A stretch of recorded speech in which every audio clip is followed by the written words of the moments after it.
Topsy-turvy does not even begin to describe the 2018 iRacing World Championship Grand Prix Series. The Commander streak has finally been broken, and the driver to do that, well, it's a driver that has won every single World Championship Grand Prix Series event at Watkins Glen International, Gregor Hutu. Now we head ourselves over to the track that hosted the first ever Formula One World Championship event on the 13th of May, 1950. Welcome to Silverstone in Northamptonshire, England. They call it the land of the dead, but that's only until Grand Prix cars or other motorsports cars roar into life. It's Will Vincent along with Jake Sperry and Jonathan Simone. Track temperature right now is 71 degrees Fahrenheit as we are ready for qualifying. There is clear skies and winds of 9 miles an hour. And well, after what we saw last time out, Jonathan, this could be a very interesting qualifying. Yeah, certainly looking forward to it. Welcome, everybody. Martin Kroenke leads the timing screens, followed by Josh Rogers and Berryman. Hutu yet to set a lap time here. Our winner from last round, his first win, Will, since 2016. It was over a year's drought. I never thought I'd ever say that in Gregor Hutu's career.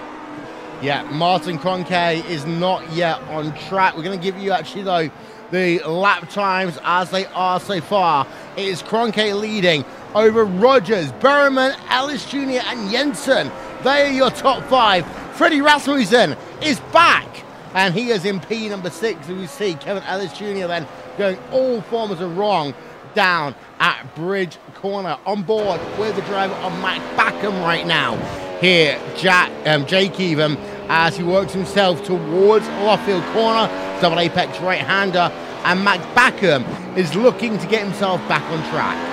Well, he needs to. He had a very good race, but an abhorrent qualifying, and he's only in 7th position as things stands in this qualifying at the moment, behind the lesser-spotted Freddie Rasmussen when it has come to this series. This is final opportunity, though. Through Copse Corner, he looked absolutely on it as he now heads through the Maggots and Beckett section, always just slowly bringing the pace down to 200 kilometers an hour, and even slower through Chapel as now you pick up the power, look for the hanger straight, and Matt Backham needs to find some semblance of speed. Gregor Hutu moves into the top 5. He does. He is 2/10 of a second behind Martin Kroenke right now. Matt Backham, we stay on board of him into Stowe Corner. That is, of course, the famous corner of Michael Schumacher's crash in 1999. Just saw actually there's a brand new exhibition in Cologne in Germany, which has got all of Michael Schumacher's cars over the years. Go and check that one out if you get the opportunity. Matt Backham, though, into the Abbey chicane. He was miserable there, Johnny, through Club Corner. Yeah, this car looks very tight at the moment. It looks like there's a lot of understeer. You can hear the tires screeching through every corner. And you know when that happens, it builds up a lot of unnecessary temperature. It ruins a lot of the grip there on those Pirelli rubber. Here they are through the final corner here through Luffield. Well, second to last corner. Then you have Woodcote, which really isn't a corner. Full throttle right-hander. Can he improve from his 1:21 across the line? 1:21.0. And those 3/10 there, Will. That car looks very tight for Matt Backham. He's going to start no greater from all the way down there on the 5th row. Another bad qualifying for Matt Backham, Jake, and he's talked about that before. That's the one thing that's harming his shot at a championship here.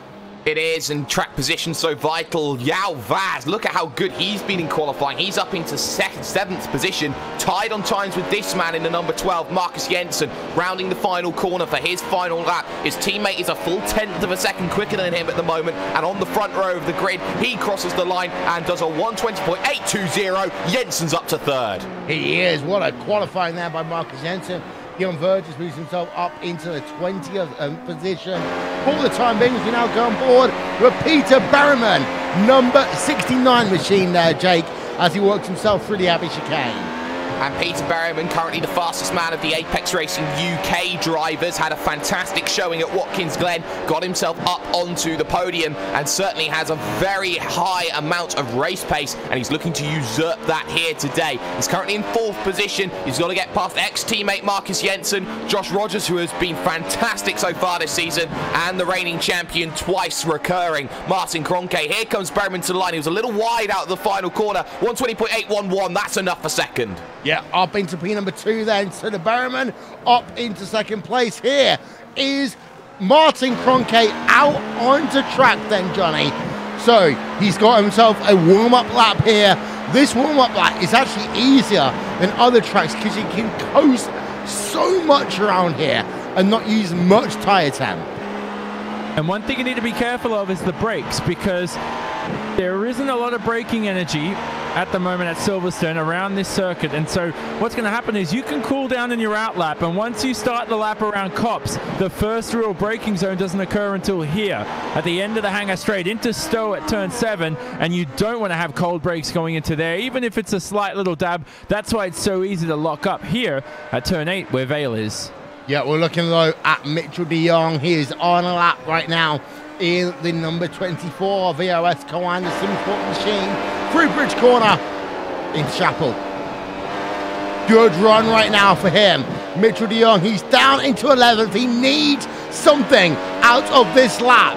Through Luffield then, for what will be his final time in qualifying past the start finish line. What would it be for Mitchell de Jong? A 1:20.975, only P6 there, Jake. That is not Mitchell de Jong at his finest at all, and he's got drivers like Gregor Hutu out on a lap as well. Hutu, who's had a qualifying crux as well so far this season, has only just at Watkins Glen been able to break that crux with arguably you could say the final skeletal remains of a red line team that has lost quite a bit of its dynasty over the last couple of years. Into the Abbey chicane comes Gregor Hutu, trying to get the power down using all of his road tax as he makes his way to bridge and trying everything maybe to get something to work in his favor. This is a slightly higher speed section of track, so maybe it's that last sector where Gregor Hutu's setup that we traditionally see of Redline starts to come into his own, and he rounds himself through the final corner, looks to push over to the line. 120.789, the time he needs to beat, 0.2 of a second. He does a 120.809. No, he's 200 slower. He's second. He is second by 0.02 of a second then, after all is said and done. So Martin Kroenke looks as though he may well have pole position in the bag. Hutu does get himself ahead of Peter Berryman by 0.02 of a second. And check this one out. In the space of 15.001 of a second, you've got Gregor Hutu, Peter Berryman, Josh Rogers, Marcus Jensen. That is incredible to see as we go on board then with the driver of Martin Kroenke. 120.985 in towards turn number 1. He comes right now, slows it down. He's done his qualifying laps. He is done.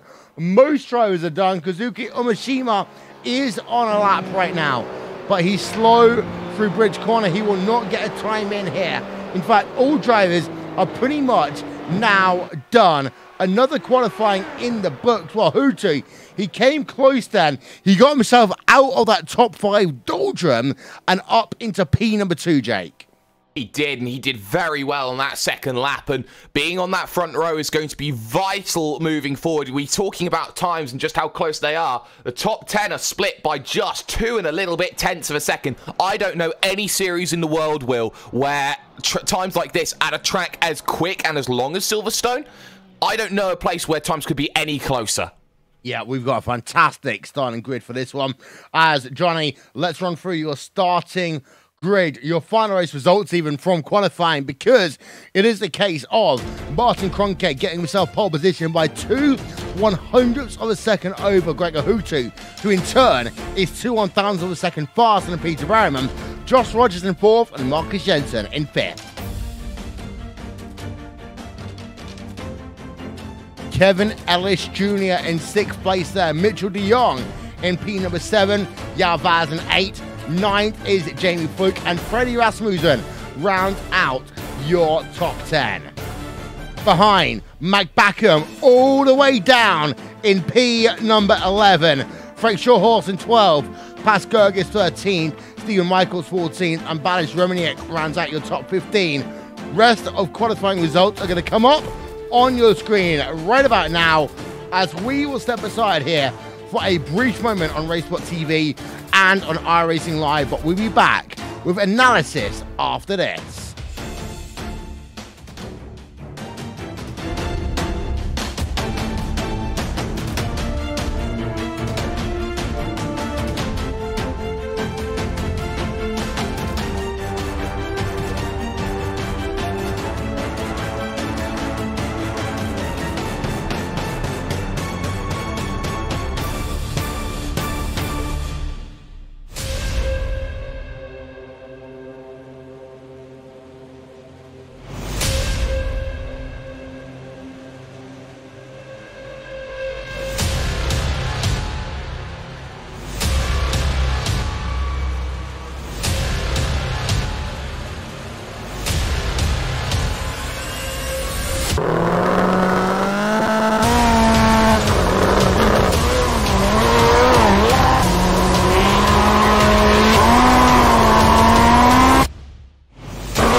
Welcome back. It is those 13 minutes when we talk about anything and everything in the iRacing World Championship Grand Prix Series. And well, Jake, before we came on air, you said Freddie Rasmussen is a very naughty boy.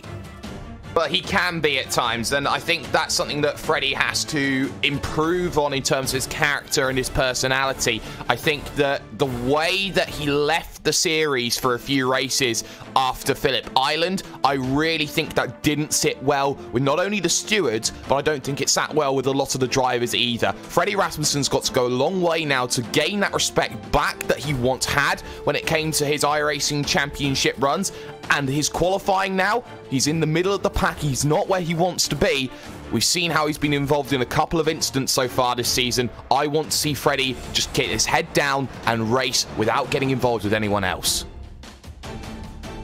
And Johnny, we are going to show a lap of Martin Cronkite in a few moments' time, but we have to say that Coanda have a bit of their mojo back, even though they still have a lot of work here to do at Silverstone.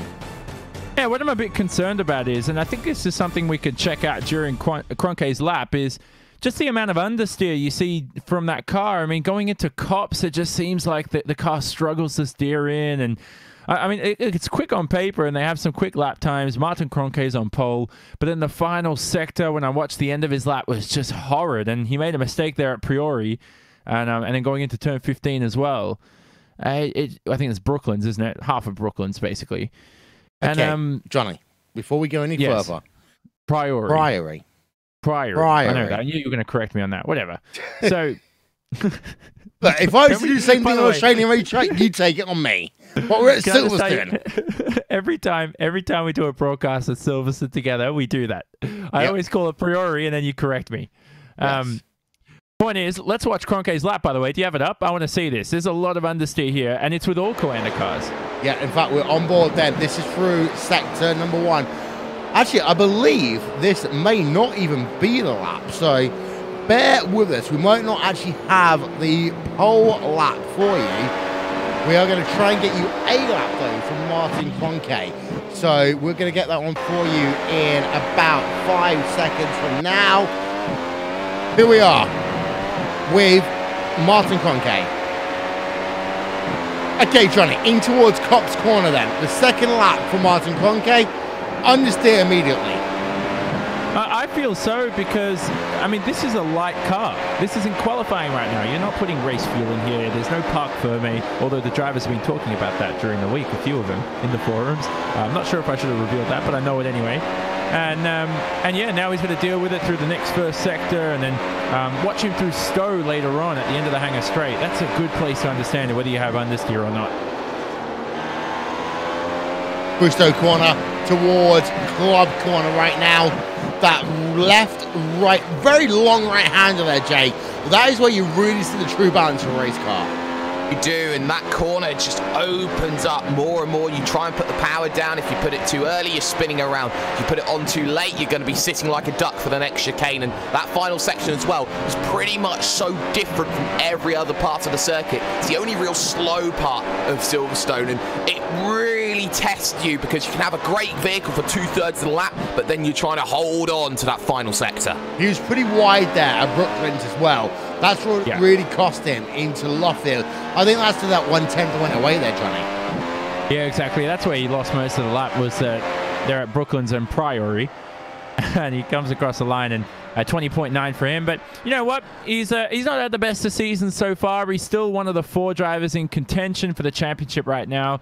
And I think, you know, if he gets into rhythm with a win this race, he's lost his drop round already. He had P17 at Montreal, had the DNF at Monza with those issues, and now he's got to be spot on here with a couple of wins to get himself into the summer. So it is Kroenke who leads from Hutu. Hutu, of course, broke the Coanda streak, Jake, at Watkins Glen International. The only way that Hutu can, continuing a winning streak of his own. Yes, and for Gregor Hutu, that is going to be a massive confidence boost coming into here. Getting on the front row as well, putting himself up with his rival of the last few years, Martin Kroenke. Gregor is in a good place, and I'd like to see how quick he goes. But it's not just about Gregor Hutu today. Berryman was very close in qualifying, as was Rogers, as was Jensen. And you look at all that top 10, they all have that ability, even backwards to 13th, 14th, of charging through that field. You make one mistake here at Silverstone, you're going to be dropping back 5-6 seconds very easily, and that in this field could be somewhere around 7 positions. Yeah, Brendan Lee, of course, F1 eSports champion, says, oh wow, very wide in terms of Martin Kroenke there down at Brooklands. We completely agree. One thing that's worth noting, of course, Johnny, is that, yeah, this is the older Silverstone. iRacing are in the process of scanning the new Silverstone. I'm not going to lie to you, I love this track. I prefer the old track. I mean, just, for me, the British Grand Prix, with drivers lining up on the exit of Luffield and Woodcote, steaming down in towards Copse Corner, Maggots, Beckett, and then you've got the Chapel straightaway in towards Stowe Corner. That is the British Grand Prix. Not starting off on the exit of Club and doing this malarkey that they do these days. Well, the beauty of iRacing is that you probably will be able to use that old layout on the newly scanned Silverstone, though, Will. So, I mean, that's a thing where I hope iRacing implement is having all these different types of layouts, and you can still use the new pit complex and this kind of stuff. And iRacing will still make this old track available for those historic nuts. The people who are crazy for historic tracks. You know which track I would have loved to have? There's a track called Avis. Google it, anybody out there. Oh, like yeah, Avis. Yes. Yeah. Only about 14,000 million miles between the 2 corners, but yeah, definitely. And one thing that's, Jake, was worth noting is that in comparison to previous years, we are running on the full Grand Prix layout, so these drivers are going to have to be a bit more careful, as well, I believe, last year in towards Club Corner. It's not flat out almost all the way through. They are running the harder of the layout, not the historical. They've upgraded to the more modern Grand Prix layouts. Yeah, and that allows more braking opportunities and thus more overtaking opportunities as well. And I think that brave drivers will send vehicles down the inside at those corners, the likes of Vale, the likes of Abbey. And I think you're going to see there those overtaking opportunities become so vital over a lap. And you look at those drivers who are maybe in that mid-top pack, drivers who need to make statements today, like João Vaz, for example. He will take those opportunities. He will look at those 2 extra braking zones, those 2 extra passing zones and go, well, that's something for me. Maybe go at it where drivers aren't normally expecting me to make that move, because I know that I'm not normally up here and they don't normally expect me to be here. Yeah, let's talk a little bit about strategy, because, of course, 3 years ago, Johnny, we had ourselves, according to the phrase, have you ever indeed, because Gregor Houtu ran out of fuel here. Fuel may well be an issue because you are flat-footed for 65% of the lap, but it's more about can you hold the tyres and then also get yourself in that 100 kilograms worth of fuel. You can't be making those fuel mistakes, because we saw that at Monza. I think it was Anton Hegelin, I believe, who ran out of fuel and just didn't put enough fuel in the car, obviously, to make it to the end of the race. So no refueling, as we know. That's a rookie mistake if you don't put enough fuel in the car. When it comes to tire strategies, we'll look at the 3 stops to come in around lap 15. If you can stretch out the first stint to about lap 19, expect people to make this a 2-stop race. And that's what's critical to look out for as well. Lack of braking zones too. So that's something else as well. We see this is a much similar track to Watkins Glen, and I'm not surprised that Gregor Houtu's quick around here. And if, well, it does go to the final lap, who knows? There could be a lot of screaming, a lot of shouting, and a lot of broken headphones. Who knows? I don't do screaming anymore, but broken headphones might still exist. So I will ask you 2 questions here, Jake. Who's going to win here today? And also 7 or 8? I'm going to say that Peter Berryman is going to pick up his first race win of the season, and I say 8. Johnny? I don't fancy betting against Kroenke again. I think Gregor Houtu could get it done today. Okay, and 7 or 8? So what was the next question? Sorry. 7 or 8? I'm just going to say 7. I didn't even know what I'm voting Jake's for. going for 8. Johnny's going for 7. I never make bets, as anyone ever knows, especially on a live broadcast. But the situation in terms of qualifying is as stands. Martin Kroenke has got pole position by 2/100ths of a second, but it is close. Peter Berryman, Apex Racing UK in 3rd, and this is a track where Apex are historically good. Josh Rogers and Marcus Jensen in 4th and 5th. Burst eSports, we know they are very similar in terms of their strategy to Apex, and they can also be a big shot. Kevin Oshuni in 6th, Mitchell de Jong 7th, João Vaz in 8th, Jamie Fluke in 9th, and Freddie Rasmussen rounds out your top 10. We will take a quick break here on RaceSport TV and then iRacing Live to get you ready for this round of the iRacing World Championship Grand Prix Series from Silverstone, England, in the heart of Northamptonshire, as we'll be back in just a few moments' time.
chair of the Indianapolis Motor Speedway.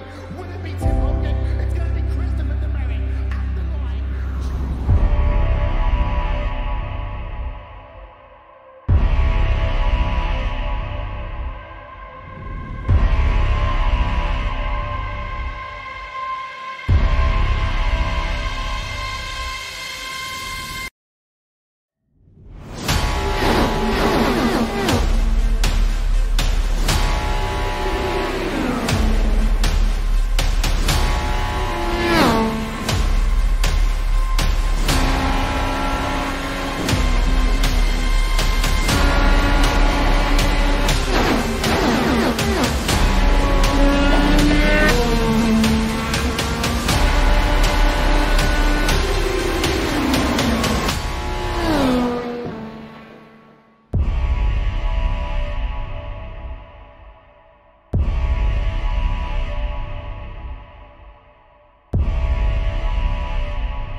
Is the beauty of racing, boys.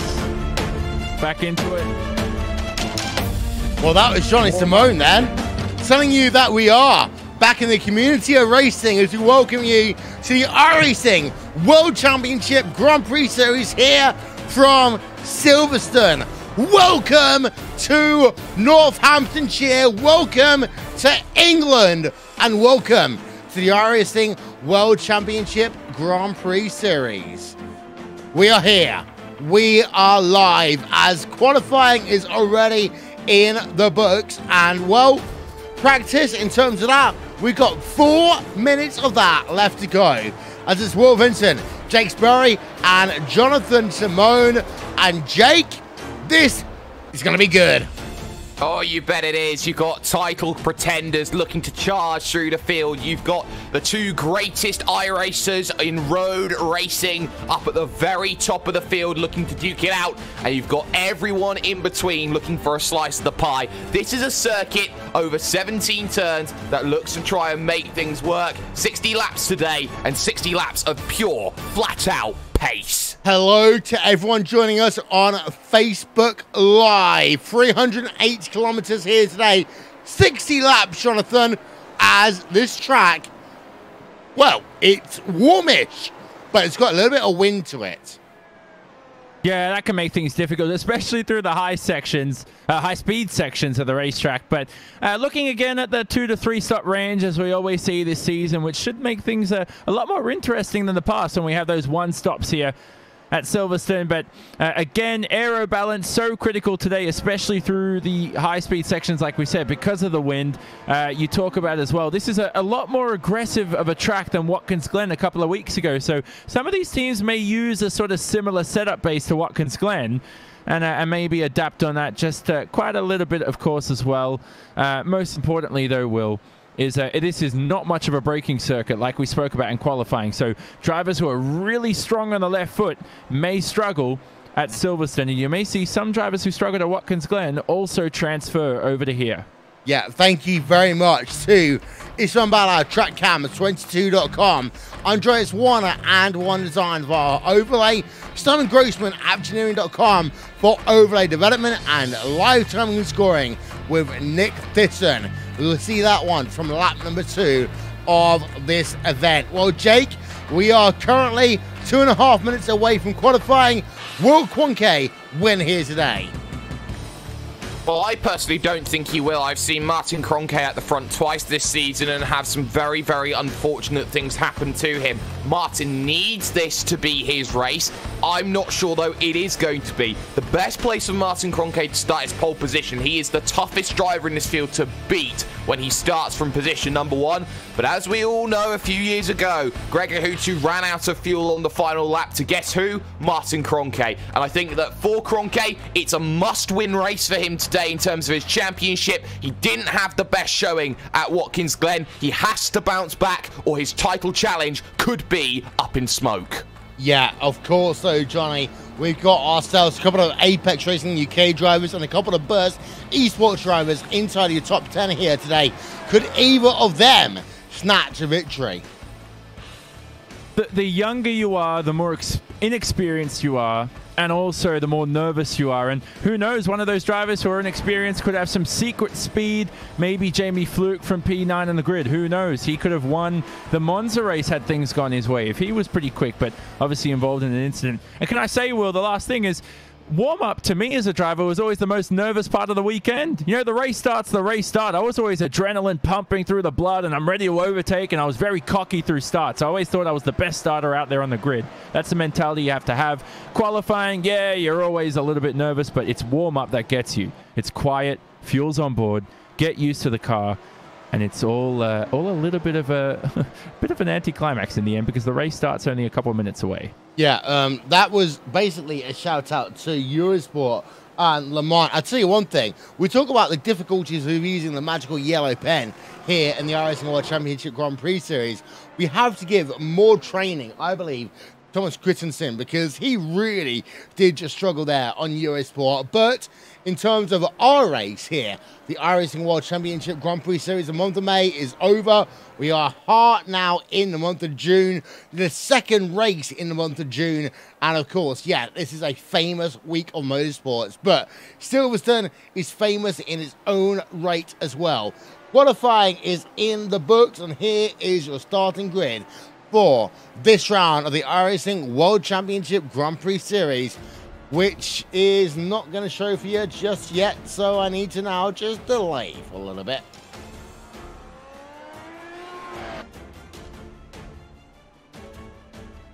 This is me filling before a broadcast. Qualifying is about to explain. Now let's go and have a look at the grid now. The grid should be here on the broadcast. Here we go.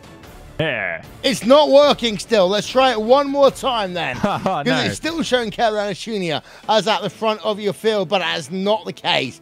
It is really the driver of Martin Kroenke, leading from Gregor Hutu by 2/100ths of a second. Peter Barrowman in third, Josh Rogers in P number 4. P5, Marcus Jensen. P6, Kevin Ellis Jr., Mitchell de Jong, Yao Vaz, Jamie Fluke, and Freddie Rasmussen round out your top 10. We are almost ready to go. 2 words from you both, Johnny and Jake. You first, Johnny. Go Hutu. I think he can win this one. Jake. Watch Berryman. 31 drivers here today getting ready to take on Silverstone. The lights are about to go on top of the iRacing.com gantry. We have got the cameras almost ready to go here. Here we are, front of your field. Lights on, lights out. Here we are, racing at Silverstone.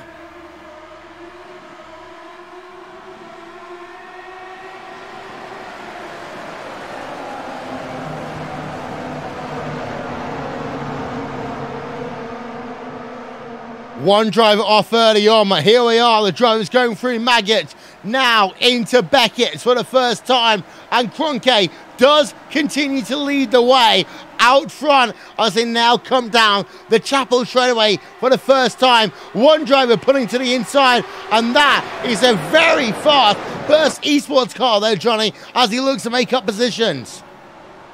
And look at Mitchell de Jong around the outside. He's had a tremendous start from 7th on the grid. The top 4, though, remains stagnant. So Mitchell de Jong now climbs up to 5th. Important start for the man who's biting for his first championship this year. Yeah, he is indeed. And Mitchell de Jong, of course, is desperately trying to find his way through. Mike Backham, of course, started at 11th already, Jake, up into P number 9, right on the coattails of the number 46 machine there of Yao Vaz into Bridge. Oh, Oh, he tried, but he didn't quite find it, and now looks to the inside at Priory. The nose not quite there to make the move, and into Brooklands, unable to make the move. Shotos has a look behind. He makes contact with the Apex machine of Fluke. He's around, and we got one up over the roof. That's Higeland, who had a poor qualifying, and there's two out almost instantly as one takes to the grass. Let's try and get ourselves a replay of that one for you then. That is going to involve Antoine Higeland. Let's have a look at this one. It also would involve a couple of other drivers, but we're going to have a look here. Antoine Higeland on board with him. Oh, that was close there in towards Brooklands, but then he gets tagged behind by the Orion Racing car, Jake, and that is it. Game over for him. Well, it's just that bottleneck that happens once you see one vehicle off. Everyone checks up and slows down, and it's almost like a car crash in slow motion a little bit there. Antoine was desperately unlucky. It will hurt his prospectus looking for a top 5 in the championship, but that be racing. So continuing on, your top 3 remained unscathed, your top 4 remained unscathed. You've got De Jong up 2 at the moment. You've got Backham currently up 2 as well, but right now it's about calm your nerves. This is where you just get into the rhythm. You look at 60 laps and you go, okay, let's get 20 in the books already. Yeah, indeed so. So, having a look then at your battle out front, it is Cronke from Hootie, from Barrowman, from Rogers, from De Jong. Want to pay a little bit of attention to De Jong right now because, of course, he's in the hunt for the championship lead here, Jonathan. But he needs to get early positions because otherwise, Cronke and Hootie will put away, and that will be points lost here at a stage of the championship that you cannot lose points. No, exactly. He's only 2 points away from the championship lead, so it can go to show that if that's the final round, this can go down to the wire. So definitely a tight battle, but right now he's stuck in some dirty air and a DRS and ERS train, and that's something that we need to look out for because we saw at Watkins Glen a few teams losing speed at the end of straights, and we'll see if Coanders figure that out. I think that was their issue. It seems that this round they are starting to pick up speed all the way down to the end of the straight, so their deployment of ERS has certainly improved here at Silverstone, and I think that's why they're so quick today compared to Watkins Glen. Yeah, as we look on board again with Mitchell De Jong, as he works himself through Club Corner, it's Josh Rogers and that Burst eSport car just ahead of him as it stands right now, as they work now towards the Abbey chicane here on lap number 3. RaceSport TV, live timing and scoring is available. RaceSport.tv/timing. You can also stay social with us /RaceSport TV at RaceSport TV on the Twitter machine. Behind Backham versus Zhao Vaz is going on track, but also Stephen Michaels and Balas Remniak. That is one going on right now, Jake, and that is a P number 15 on track. Yes, and both of them are looking to get themselves a top 20 finish, looking to get their quota in and qualify for next season. So Balaz Remenick knows that he needs to do well. He's currently 21st in the standings. He's the man who is just going to lose out at this stage. Any point he can get is vital, especially with Michaels just behind, looking to get another good result that he's had. We've also seen overtakes as well over that last lap. Lona's been overtaken by Marty Piatella. Marty's doing the Marty thing again. Starting 19th, he's already +7. Is Marty Piatella at his absolute best. That's the thing. We talked, there's been many people over the course of the weekend, Jake, talking about Toyota and three drivers in 3 teams also for the Le Mans 24 hours, and saying you need one to crash, one to have technical difficulties, and one to just be that driver that brings it home. If you're going to take this series and put it into endurance racing, Marty Piatella will be one of the top drivers in all the sim racing. He would, because he'd be the one that gets it home all the time, and he makes positions every time he doesn't have a good qualifying as well, and that's what we tend to see out of Marty Piatella, and that's what makes Marty one of those drivers that you just have to look out for in a race, because he just makes moves, makes million-dollar moves every single time he is out on track. We've still got Freddie Rasmussen though in a battle. Jamie Fluke stayed well in terms of that mix wheel, but that DRS train goes all the way back to 11th position from your race leader Martin Cronke, who only has 8/10 of an advantage. Yeah, Freddie Rasmussen back in the series here, Johnny, after what we're going to call a sustained absence. Of course, his team owner, Fernando Alonso, is running in the greatest endurance race right now at Le Mans. However, Freddie Rasmussen in that FA Racing GT Logitech G car is running inside the top 10, but They came to this series saying, we're going to win races. And I want to compare them to BAR, saying, we're going to do this, and they don't do it. But actually, P number 10 on your return race, not good enough right now for Freddie Rasmussen. He's got a lot of work to do. Yeah, he does, but again, high workload. I think Jake and I spoke about it off air as well. He's got a lot of things on his plate in 2018, and that's something that makes a huge difference, is how many cars are you driving, how many series are you dedicating yourself to. But look, if he has the time to even race just half the races in the iRacing World Championship Grand Prix Series and does them well, we'll take that.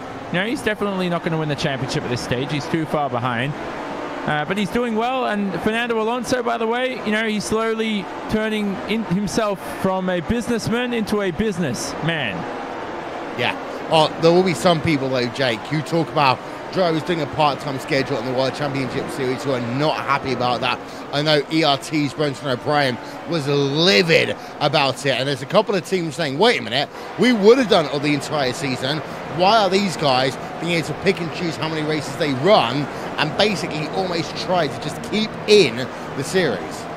Well, the point comes down to pace. If you're not quick enough to get into that series, then where's your point of complaint? Oh, our drivers were here and our drivers did this, that and the other, and they would have raced the entire season. You qualify for the right to race in this. It's not given to you if drivers just pull out. I mean, the only scenario that we had where a driver officially pulled out of the championship was Bonner Haas, and that's why Michael Partington's in this season. Aside from that, no other driver has given up their right to race this. That means at any point in the season... Diego Rivera did so, didn't he?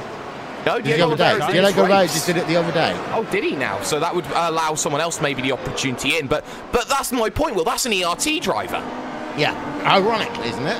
But yeah, actually, that's one of the things, is that sometimes you talk about teams and their philosophies, and there are teams that basically they will say, okay, if you're not going to race, okay, go, we'll find a way of giving a spot to someone else, be it through going through the traditional method of the Pro Series of road racing, or through going through, finding a way, because they had a driver in 21, 22 position.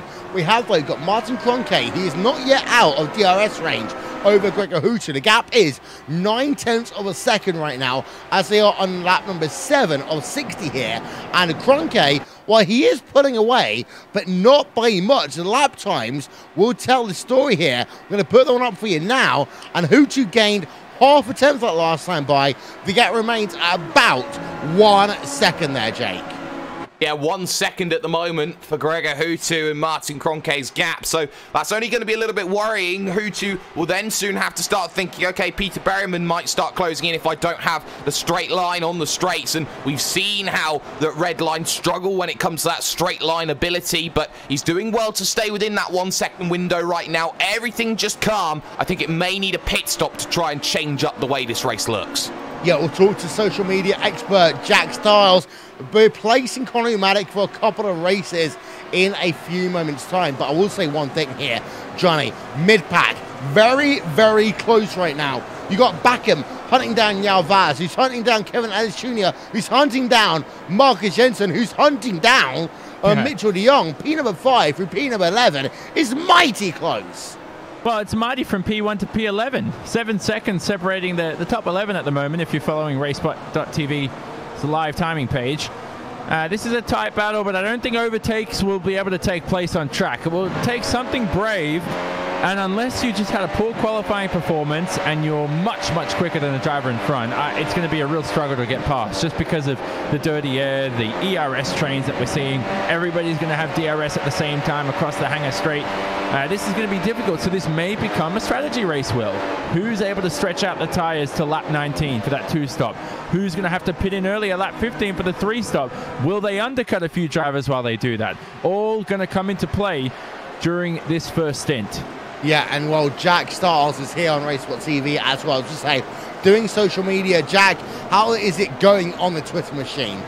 The Twitter machine is strong and going well, and it must be said that it's full of either iRacing World Championship Grand Prix Series or the Le Mans 24 Hours. And I must say, the battle between Martin Kroenke and Gregor Hooter, I think that's going to be one that we're going to see for the rest of the season, because all of a sudden, Gregor Hooter, bang, he's back at the front of the field, and he's doing incredibly well. Well, yeah, we've got to look back through the annals here, Johnny, and talk about Gregor Hooter. He was not always the strongest starter to the World Championship Series, I think it was 2014 and 2015, he did struggle in the early going. But then the month of May and then June kicked into gear, and then he found himself back in the hunting. So for Hutu, actually, he is right where he needs to be in terms of getting number 6. Yeah, definitely. And he's right now he's keeping Kroenke honest, isn't he? This is bringing back memories of 2016, Will, isn't it? Mm-hmm. That was quite a memorable race. Went down to the wire as we discussed earlier, and right now this is exactly how the race shaped. These drivers stayed within basically 2 seconds of each other the entire race. And right now it looks to be that way. And Kroenke just can't break Hutu at a DRS range. You have this DRS spot here on the hangar straight, and then you have on that next straight on the run down to Abbey in a few corners time. But they're just very difficult overtaking spots. So this could be a race of strategy, or it could be a race of someone running out of fuel on the final lap again.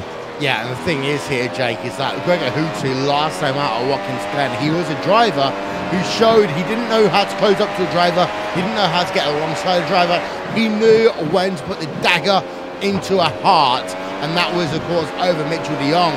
De Jong is trailing right now down in P number 5, but Hutu, anyone who says he cannot race, well, he learned something last time out. Gregor Hutu only led 3 laps last time out at Watkins Glen and still came home with the race victory. It proves that you don't need to win every lap to win an event. You only need to lead the last one to win overall. Mitchell de Jong, though, he's seen Josh Rogers in front lose the DRS then to Peter Berryman. This could be the greatest opportunity that de Jong's had in a little while. He's now 3.4 seconds behind race leader Martin Kroenke. He now needs to start thinking about making this move. Lap 10 of 60, 1/6 distance score complete at the end of this lap, and for Mitchell de Jong, he's now got to set this run up through Magnussen Beckett's, but the dirty air effect really does play a massive factor through this section of track, Will. Yeah, on board right now with Martin Kroenke, actually no, with Mitchell de Jong even, in that Koanda Supersports number 24 machine, down the hangar straight away towards the corner, not close enough there to Josh Rogers. The issue is there, Johnny, is that it's such a fast run out of Beckett, and then towards Stoke Corner. Stoke Corner itself is fast. Realistically, it's not a great overtaking opportunity unless, of course, you're PK Mantle. No, exactly. Yeah, that was a great battle many, many years ago. De Jong, though, going into turn 11 there, and a bit of a wiggle. Well, not really a wiggle, just a bit of understeer or oversteer even, just because he hit the curb as well. Going under bridge right now for de Jong. Not really an overtaking spot here unless you're in one of those Kia Cup cars. And here they go through Brooklyn's final corner. See, this is where now you look at the driver in front there of Josh Rogers, struggles a little bit, goes offline. The track's starting to rubber in the lines that you take a lot more. Going into this first stint, Will, some of these drivers could be struggling with tyre wear even in the next couple of laps. So this is where I'm looking at Josh Rogers at the moment. He's starting to drop off in terms of pace. Well, last time out at Watkins Glen, we talked about, Johnny, how long can he hold on? And it's going to be the case, I believe, here. Because, yeah, under pacing conditions and under normal conditions, this is a low downforce track. But when you get yourself into the dirty air, it's all about how can you manage the tyres, but also, more importantly, how can you find a way of getting that extra lap or two in the race. And I think right now, drivers like de Jong, like Jensen, Alex Jr., Vaz, Bakken, and Rasmussen are just hoping that Rogers is going to continue to fall off the pace. Yeah, exactly. And he'll be holding up a few drivers with him, as you said. The two drivers not falling off the pace are Kroenke and Hutu. Now, I'm very surprised that Koanda car is handling a lot better than it is in the race than it was in qualifying, which is something I didn't expect. But I'll tell you what right now, Will, those Koanda cars are looking very good. They are indeed. But Hutu looking strong still in second place on track as we're on board with Josh Rogers there in the Hyper number 92 Burst eSport machine, back down to the rear of your top 10. Let's have a look at Freddie Rasmussen, Jake, because he is on the rear of Matt Bakken. The gap between himself, Freddie Rasmussen, and your race leader right now, is not that big after 10 laps of this race going complete, only 8.8 seconds. But they're losing a lot of time now because Yalvad seems to be the cork in the bottle that Matt Backham can't get past. Yalvad is driving a perfect race at the moment for 8th, but Backham can't get through, nor can Rasmussen, nor can Fluke, and they've got Marta Piatella jumping in on the train, going 0.3 of a second a lap quicker than the guys at the rear of this train, so they know that they've got to get a move on, or Piatella could jump all of them in the strategy if he decides to jump in early. Yeah, indeed. So it's right on board with Freddie Rasmussen in the F8 Racing G2 Logitech G car down towards Club Corner. Not able to do anything this time by. So this is where, Johnny, your strategy comes in. The 3 versus 2 versus 1 strategy, because a driver like Freddie Rasmussen could try to go into a free stop. It will be very risky, but they might think we're being held up right now. He probably understands the tyres the least as well, just because he hasn't really driven this car much this year compared to the rest of the grid. So that's another factor that will come into play as well. But here he goes through the final sector. A lot of dirty air. It's so easy to run wide. Going through Brooklands. Gradually on the throttle with your right foot. And there's basically 2 apexes here through Luffield.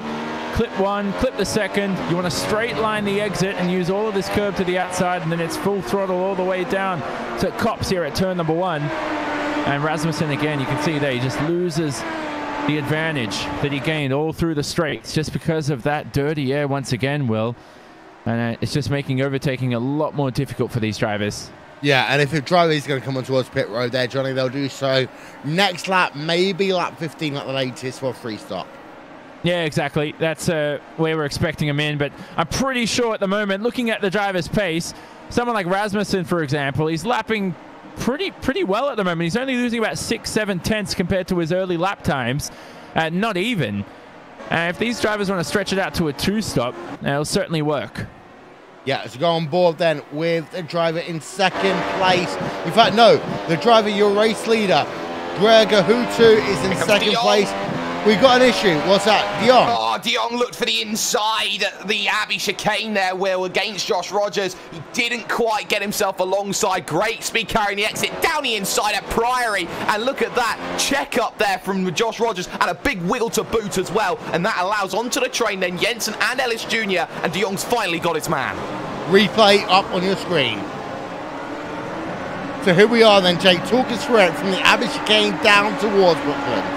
Well, he looked at the Abbey chicane, Will. He just had that half look and it didn't work. Looked to then set it up through bridge, took the Uber inside line, caught maybe Rogers off guard. Rogers, who wasn't expecting down the inside Mitchell de Jong, didn't carry the speed through the exit of the corner to remain too wide. He backed out of it, let de Jong go, and that for Josh Rogers, maybe a little bit of inexperience there in the battle, or maybe going, I can fight this one another day.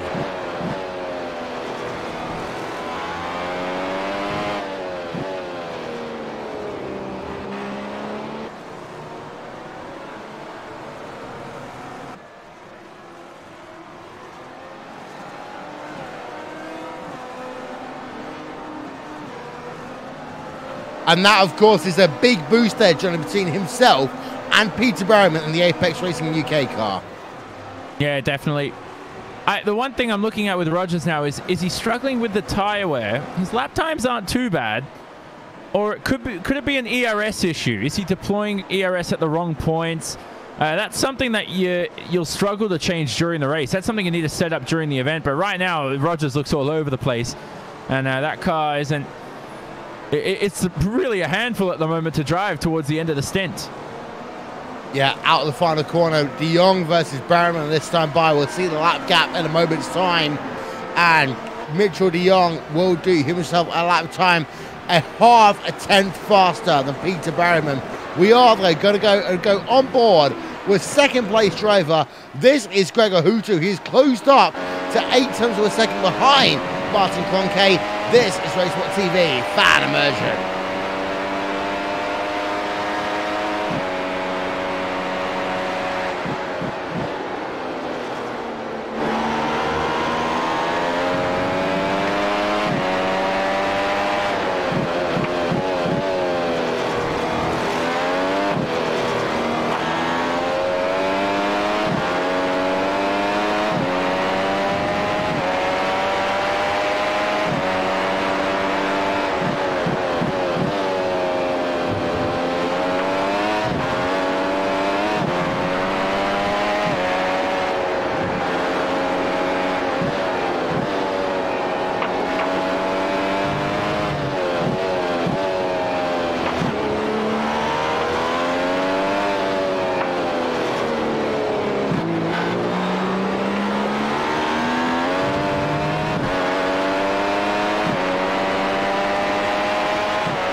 Maybe about a tenth there gained by Hutu, but not much then in the battle between himself and Martin Kroenke for the race lead. 7/100ths of a second then, Jake, as it comes through Maggots and Maggots again. Well, 7/100ths of a second doesn't mean much. It brings the gap under 7/10ths of a second for just the second time this event between the pair. Really on par between them, yin and yang, tit for tat, lap on lap. And what we see then is that Gregor Hutu can run with Martin Kroenke, and we saw what Hutu's strategy was at Watkins Glen. Will run a lap longer, go for the overcut on the fresher tyres, and try and make the move. I wonder if it's the same strategy here today. Yeah, explain the overcut, undercut here, Jake, to some of the viewers, because if you've not watched Grand Prix racing before, you got to remember 100 kilograms worth of fuel in these cars. They can't refuel, they can take tyres, but also when you take tyres, will vary under the course of a race condition. Yeah, they certainly will here, Will. And you look at tyres, you look about how long you can go on a set. If you look to try and undercut on the tyres, you look to come in early, get the fresher rubber, and then that allows you to get back out on circuit, put down fast times, and beat a driver over the course of an event by just getting out ahead of him and then holding on when their tyres start to come into play. If you're looking to overcut on the tyres, you're looking at a different strategy entirely. You look to come in later than the driver in front, who will gain the advantage on the fresh tyres, but you hope then that your fresh tyres can be even quicker than his fresher tyres, which start to wear off quicker, and that's when you look to try and capitalise at the end of a stint to make a move. It's two different strategies. We saw the overcut work out last time at Watkins Glen, but the undercut is what is traditionally talked about. Yeah, and the undercut is going to potentially work out for Matt Backham. He's on towards pit road right now, Johnny, making his first stop of the day. Yeah, that's interesting. Is he going to feed out in front of some traffic? Mac Backham out and away, relatively quick pit stop. Freddie Rasmussen joins him. Pascalis Georges. Mogar Filio continues. I thought he was in the pit lane, but Mac Backham, he's going to rejoin alongside Filio. That's why I saw his name pop up. And he's just got a slight bit of traffic, but apart from Filio, there's a 5-second gap to the driver in front. So a very nice gap here, Will, found by Mac Backham. It's very critical that he gets past on the hanger straight here, and I think he will. Doesn't even opt to elect to use the slipstream. He's so confident he's going to get past the Brazilian, and there we go. Mac Backham, some clean air, good strategy. Let's see if this undercut works. He's done so he's ahead right now of the driver of Filio, as we talked about. You can get social with us, /RaceSport.tv on Facebook, @RaceSport.tv on the Twitter machine. Worth noting, Freddie Rasmussen has made a pit stop as well. He's just now going past the driver of Mogar Filio to move himself up to what is P number 20 on track, Jake.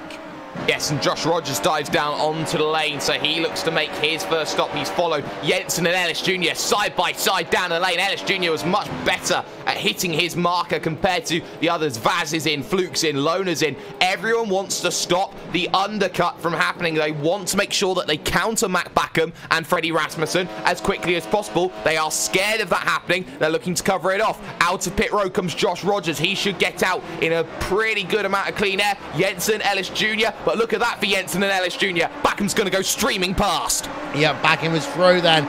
He's past Marcus Jensen in towards Maggot. So Jensen loses out to Backham a little bit, but Rogers looks as though he may well still be in a good position here. He is currently in 8th place, and he's got himself about a 1-second advantage there, Johnny, over Matt Backham. Yeah, brilliant stuff there by Backham in terms of the pit phase.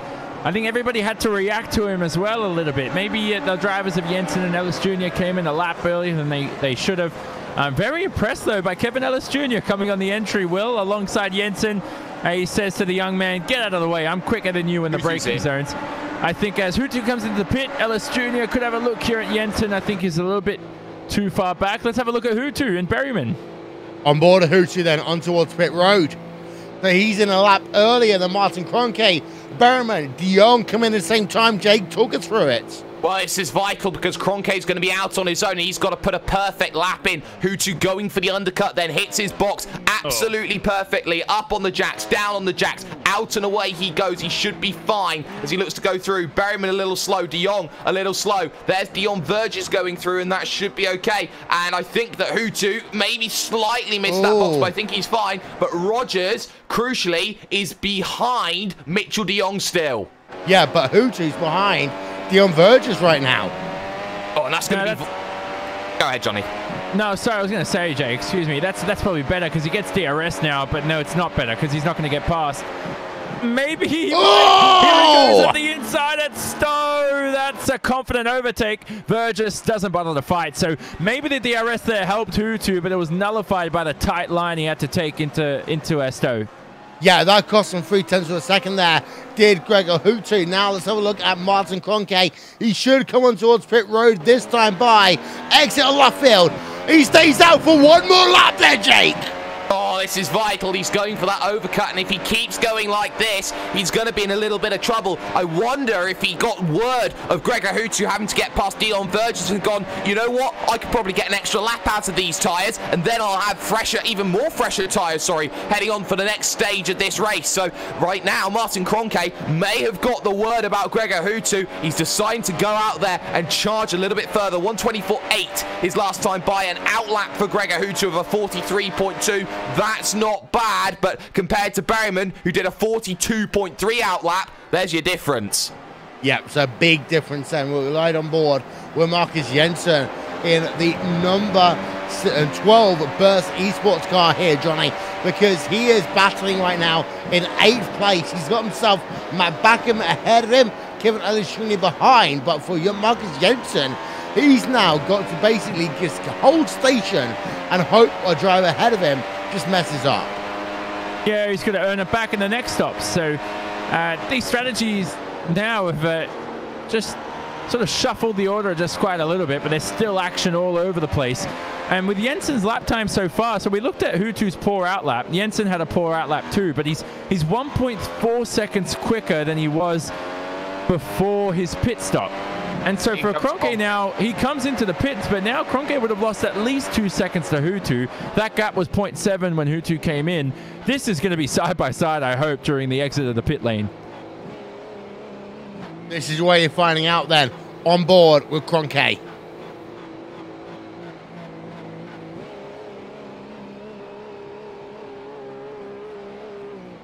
Into his pit box. Buell is going in. He's out and away. 4.2 second pit stop then. Hutu is ahead as it stands right now. Hutu is leading this motor race by how much? 1.8 seconds. Hutu is ahead there, Jake. Hutu's ahead, but for now, Kroenke is head down and looking to get this first third of a stint working the way that Martin Kroenke knows how. Put the power down, head down, get back past Gregor Hutu. Easier said than done? Yes, I would say so. But right now, Coanda find themselves in a little difficult situation. A couple of drives have just fallen out. Technical issues have happened for Marty Piatella. Tommy Erskard has been involved in an incident. He's out of the event. So right now, Coanda's dropping 6s and 7s. And for Martin Kroenke, he knows that he's got to chase down Hutu and for his championship as well. Yeah, top 8 then along the bottom of your screen. We're going to take a quick break here on Racesport TV and on iRacing Live. We'll be back with more after this.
Welcome back to the iRacing World Championship Grand Prix Series. Looking on board with Martin Kroenke, who in the last 2 laps has gained 0.3 of a second over Gregor Hutu and Team Redline.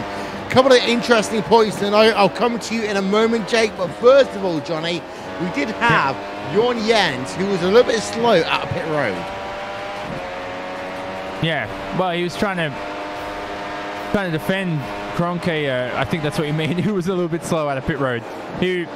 I think Jorns is sort of saying that there's a few things that could have gone a little bit better for Kroenke during the pit phase. So Coanda were confident going 2 laps longer. It just didn't work out as they'd hoped there. But I think now Coanda maybe are secretly bullish here. They're thinking, oh, look at this now. Okay, we've got fresher tires than Gregor Hutu. We're catching him lap after lap, much like a shark in you know, that Jaws music that you always play when the shark comes closer. Yeah, that one. I think now Kroenke could have him maybe. We could see an overtake on track if Kroenke keeps his pace up.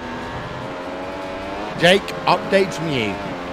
Well, we've seen Balázs Remnik also fall out of this event. That was on lap 17 of this one. Just trying to get an eye out for where that incident happened. It didn't happen down into Stowe Corner. It happened a little bit later. He was side by side with Michaels, and oh, he had a wicked bit of oversteer coming out of the Abbey chicane, and he goes straight sideways into Ilkka Harpala, and Harpala then gets a little bit worse for wear. He had a slow stop as well, did Harpala, so that's why he's maybe a little bit further down the order than he would have liked. He's in 19th position at the moment, but for now I think the biggest mover over that first pit stop window is Matt Backham. He's up into 6th place, but he was 0.4 of a second slower than Josh Rogers that last time by, who's desperately trying to stay with Mitchell de Jong. Yeah, we'll talk about those couple of guys in a moment's time, because first of all, Kevin Ellis Jr., P number 8 right now, trying to hunt down Marcus Jensen and Burst Esports.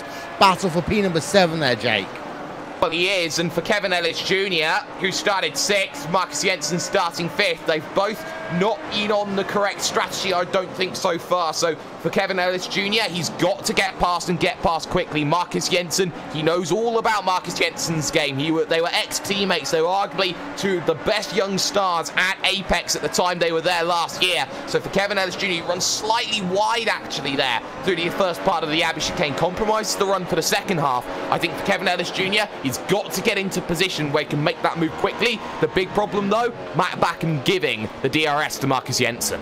Yeah, the thing is, of course, also for Kevin Ellis Jr., this is a driver looking for a top 5 this season here, Johnny, and he needs top 5 finishes. P number 8 at a track like Silverstone, his home track, will not be good enough for him. No, definitely not. I mean, he's a 20-year-old from Scotland, turned 20 this year. Great personality off the track as well.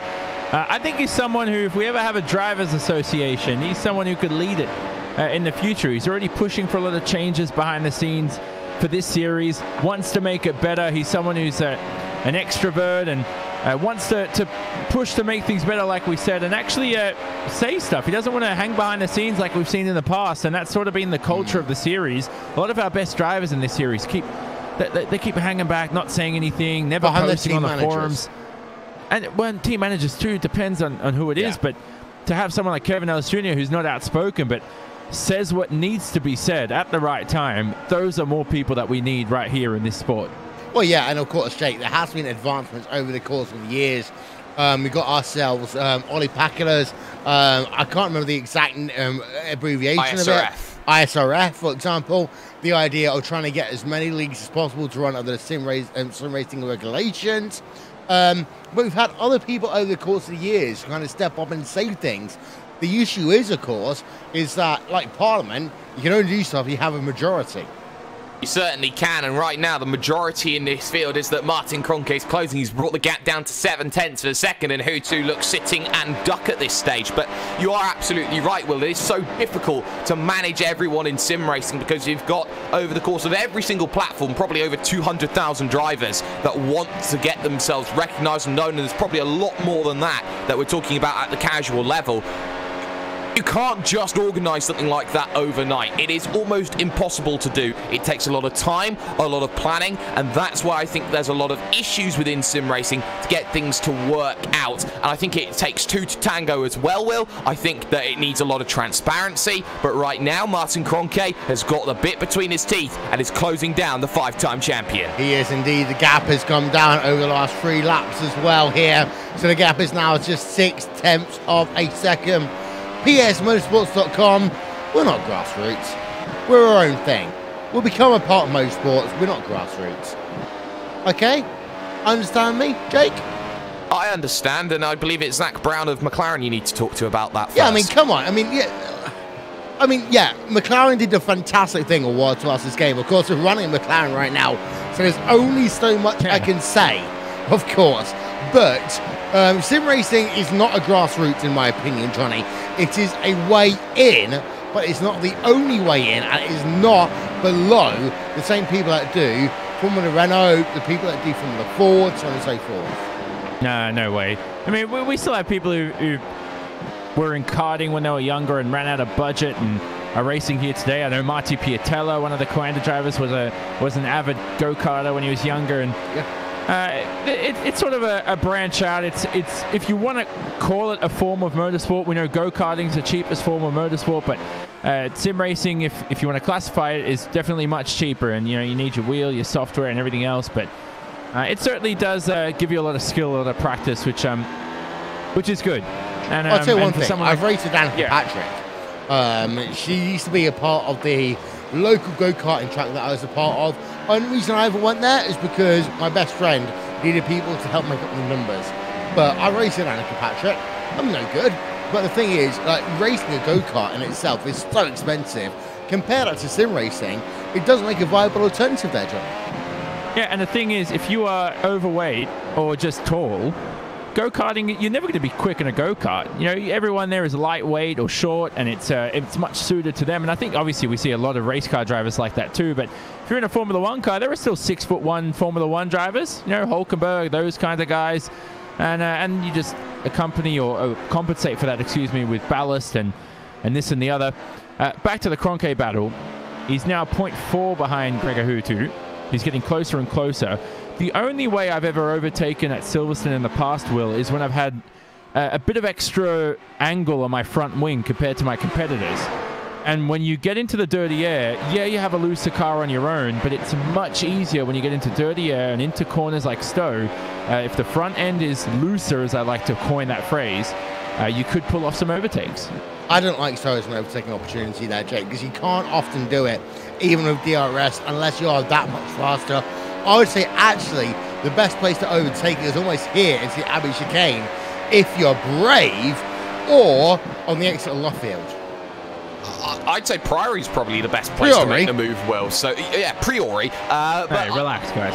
I think it's the best place to make a move because it doesn't open that opportunity for that cutback, which Silverstone so naturally has, is that every time you go for the inside, the next corner seems to flow the other way from you. Priory is probably the only corner, Will, where you go a left-hander into another left-hander, and I think that, for a definitive overtaking opportunity, that's the reason why we saw the move for Mitchell de Jong work like that. I think that's something Kroenke needs to think about as well.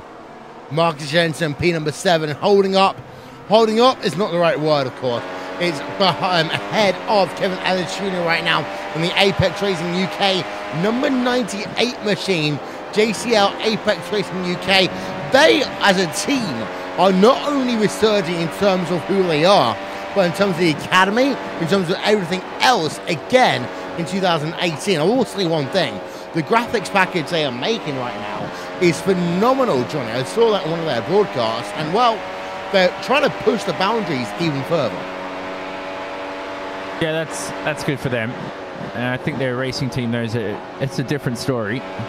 And right now, Ellis Jr. behind his former teammate, Marcus Jensen, who's over at Burst eSport, teammates with Josh Rogers. Who knows what Burst eSport's going to evolve into? Something exciting we're all hearing, but I haven't really heard any news apart from that. So it's all a bit of an unknown for Marcus Jensen and Josh Rogers, but they're still right now in the top 7, those two, and they're making a name for this team and building a bit of exposure for them. Here, Ellis Jr. comes through Jake's overtaking spot of the day at Priory. Jake, I got to say, you must be Okay, can we do first take, Will? You got to be crazy to pull off an overtaking to priority. I think if you're brave, I'm assuming Jake Sperry is one of those drivers who's a bit like, will lunge it up the inside like a Daniel Ricciardo. Which we wouldn't I'm call not. it priority for the first place. Yeah, well, it's a brave overtaking spot. I'll tell you what, it certainly is an overtaking spot. So, yeah, put Jake Sperry in a car. Let's pull him off. These drivers aren't brave enough to do it. No, don't put me in a vehicle. I almost have a feeling here next week 13, Jake, there's going to be RaceSpot TV commentators going head-to-head. Hugo Luis is not allowed because he's going to be streaming it. Yeah, he'll win. Because I'm he'll a win. rubbish sim racing driver. But what? Paul versus us guys versus Jack versus Connery. Oh, that could be a fun race. I'm on a pad as well. Fun? I'm on a pad as well. Well, okay. Can we just make it IndyCar at Michigan? That's on. the only way I'm going to win. Yeah, pretty true. But right now, we've also got some great battles like some Pash Jurgis versus Lona versus Kazuki Umishima as well. This one, P12, 13, 14, and a wiggle there for Jurgis into the Vale. Yeah, just behind him, you've also got Yuta Saito versus Stephen Michaels. Yuta Saito in the Radicals on line number 32 machine. Stephen Michaels in the University of Isabella A1 positive sim racing car even as they come down into the Abbey chicane as Stephen Michaels right in the rear through that one. Stephen Michaels, underrated driver again this season. Somehow, Johnny always finds himself on a team that's mid-pack but no better. Yeah, he's been in the series for a while, hasn't he, Stephen Michaels? He's still young. It's like one of those guys who was drafted straight out of high school. He's been in the league for 10 years, and you're like, oh, he's only like 21 years old or whatever. You know, he's been in this series for a while. He's trying to find a way past Yuta Saito. Yuta's had a good start to this race. Started 24th, currently in 15th, whereas Michaels has dropped a couple of positions. So at the moment, this is a different form of a race here for these two. You know, Saito's had bad qualifying. He's emerging from the ruins, and Michael's just trying to hold on to the cliff and try not to drop any further. Well, yeah, and pit stops again here, Jake, are going to be in the next 6 laps. Sorry, Will. Will. Go ahead, Saito Jake. spins. Oh! Saito spins, sorry, Will. Just as we're talking about him. Replay coming up. On board. This is Yuta Saito. And he just gets loose on the exit of Beckett's then into Chapel. 2 wheels on the grass there, Jake, and loops it around. It's so easy to dirty up the tyres, especially with the new iRacing system that you have when it comes to those dirty lines out on the grass. He just gets 2 tyres, there's dirt on those left tyres, and he's trying to go through that left-hander. The vehicle's always going to want to turn on him, and it did. So that's putting Yuta Saito back a number of positions. It happens just as quickly as that, Will, and you need to be on your toes at every corner, on every single lap. Okay. Greg Ahutu leads away right now by 5/10 of a second. However, Martin Kroenke is 2 laps shorter on his tyres right now, Jake. So we are entering the second round of pit stops, and this could be like Virginia about 4 years ago when they came out almost side by side. It certainly could do, Will, but I think the thing for Greg Ahutu is that he's been holding that lead, and Kroenke, yes, he got up to that gap, he got to 0.4 of a second, but he hasn't been able to get past once more. He's got the fresher rubber, yes, but I think still Greg Ahutu's probably most likely going to come down before Martin Kroenke is, and then he's going to try and make something work. I do not foresee an example where Martin Kroenke comes down first. I think Ahutu has to come down first, and then he's got to defend. Yeah, and the thing is for Martin Kroenke is that he's going to have to go about a lap longer and hope that that lap is a lap of the gods there. I mean, of course, Johnny, we know about Bathurst and the true lap of the gods, but Silverstone has produced some fantastic laps over the year. Also some fantastic controversies, because Michael Schumacher in 1998 won this race on pit road. Here we go. Because, here we go, because of a technical infringement. Yeah, that was so weird. The end of that race is just, yeah, that's probably somewhere on YouTube as well. That's something of the ages. I'm sure, I mean, that's how rules work sometimes. You think you've covered all the rules in the rule book, and then all of a sudden people find loopholes. That's the beauty of motorsport, by the way. There is never a single other sport in the world that I can name that find more loopholes in rules than you do in motorsport. And that's the beauty of why I love this sport. On board with Pascal Gergen and P number 13 right now in the number 41 machine. Core Sim Racing hunting down Moritz Lohner. One thing we will say, Jake, there hasn't been much overtaking in this event today. We're going to put up the graphic on the left-hand side of your screen for you right now, and you will see, in terms of moves and shakers in this event, well, Matt Backing was up 5 places. We kind of almost expected that. Moritz Lohner is up 5 places. You almost expected that one. Apart from that, no real moves and shakers inside your top 15. Well, except Kazuki Umeshima, who's +8 at the moment, has done a fantastic job. Well, he's 14th right now, Will, so I definitely think he is inside of the top 15. Yes, you're right. So right now, he's got Jurgis in front, who has lost that position the last couple of laps to Moritz Lohner. So Jurgis under a bit of pressure. Umeshima could try and get something out of this one for Radicals Online. A Radicals Online where Kazuki Umeshima is their top driver at the moment. Yep. This is me being blind. I've got 4.75% contact lenses. And Kazuki Umeshima is in P number 14. He is up 8 places here today. In terms of people losing positions, Frank Shawhorse, again, Team Redline are losing positions here, Jake. Down 18 places for Frank Shawhorse, although up 10 places with Daniel Bieder and Ricardo Orozco. Yeah, Frank Shawhorse after this event, and that's really going to hurt them, but you see the likes of Ricardo Orozco's done well for Positive Sim Racing to gain those 10 positions. +8 for Yuta, or +6 for Yuta Saito, despite the spin could have been so much more for him today as well. So, you know, everything happens for a reason. And sometimes when you get involved, you don't want things to work out in a certain way. Berriman's been very quiet as well in 3rd, as has De Jong in 4th. But De Jong has slowly been whittling away that gap, or trying to. It stayed at around 3 seconds, Will. Yeah, and the last lap gaps, let's have a look. That over the last 3 laps, it's been about 2 tenths gained there by Mitchell De Jong, number 24 machine. And this is the thing with De Jong right now, Johnny, is that he has to be better than this. This is, he calls it, his only chance to win a World Championship Series is 2018 because of future contractual obligations, and this is his only chance to do it in sim racing. But he's only P number 4 here. He started off well, but he's losing pace a little bit. Well, I think when I was a driver and I was in these situations, I think those 6 seconds were lost because of his poor starting position. And a lot of that time he lost on the first lap. He started in 7th. I had to pass all these cars on the lead lap. He already lost basically a second or 2 based on grid position. Right now, 6 seconds behind the leader at this point of the race is not too bad, and he's lapping around the same pace as them. There's going to be no safety car to drag him into the top 3. So this is a phenomenal race from De Jong, and I think if he qualified on the front row, he'd be right in it with Hutu and Kroenke right there within a second of them both. If he qualified on the front row. The thing is, he didn't. That's the thing for Mitchell De Jong. Yeah. He is down in P number 4. And the thing is, it's concerns of him and Berriman. It's going to take a lot for him to get a podium here. Berriman, actually, Apex Racing UK, continuing with him, Johnny, a fantastic season for them because we don't talk about them that much, but Peter Berriman, another Apex Racing UK driver, doing a fantastic job of getting a podium, and that team is on the up. Yeah, exactly. Apex Racing, you're doing a great job. They're working hard. Berriman sort of, I heard during the week, he's one of the quickest to get used to the car. So he's generally the first in the team who works on the setup. And that's a very good skill to have. If you can have adaptability and consistency and get that going, it really speeds up the productivity of your team throughout the season. It saves stress on other drivers, which is also important.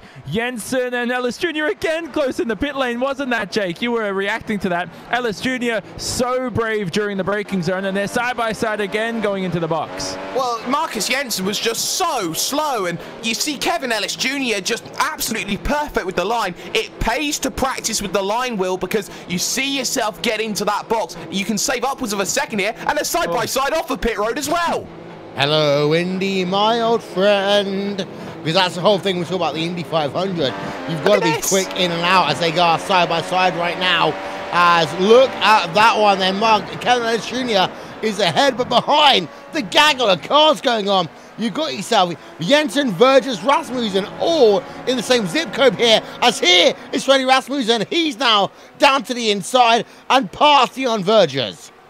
Oh, that was a fantastic move there from Rasmussen. He just picked the pocket and went, I've got fresh tyres, get out of my way. I am a man on a mission, and that mission is to help Mr. Alonso in the iRacing World Championship Grand Prix Series. He's done very well, actually, to get past, but he's now got work to do. One lap only. Remember, Rogers and Backham are still yet to come in, and they're just going to be losing time more and more and more. De Jong stays out, Berryman stays out, and Rogers dives in, but Backham stays out. Yeah, on board with Rogers then, on towards pit road there, Johnny.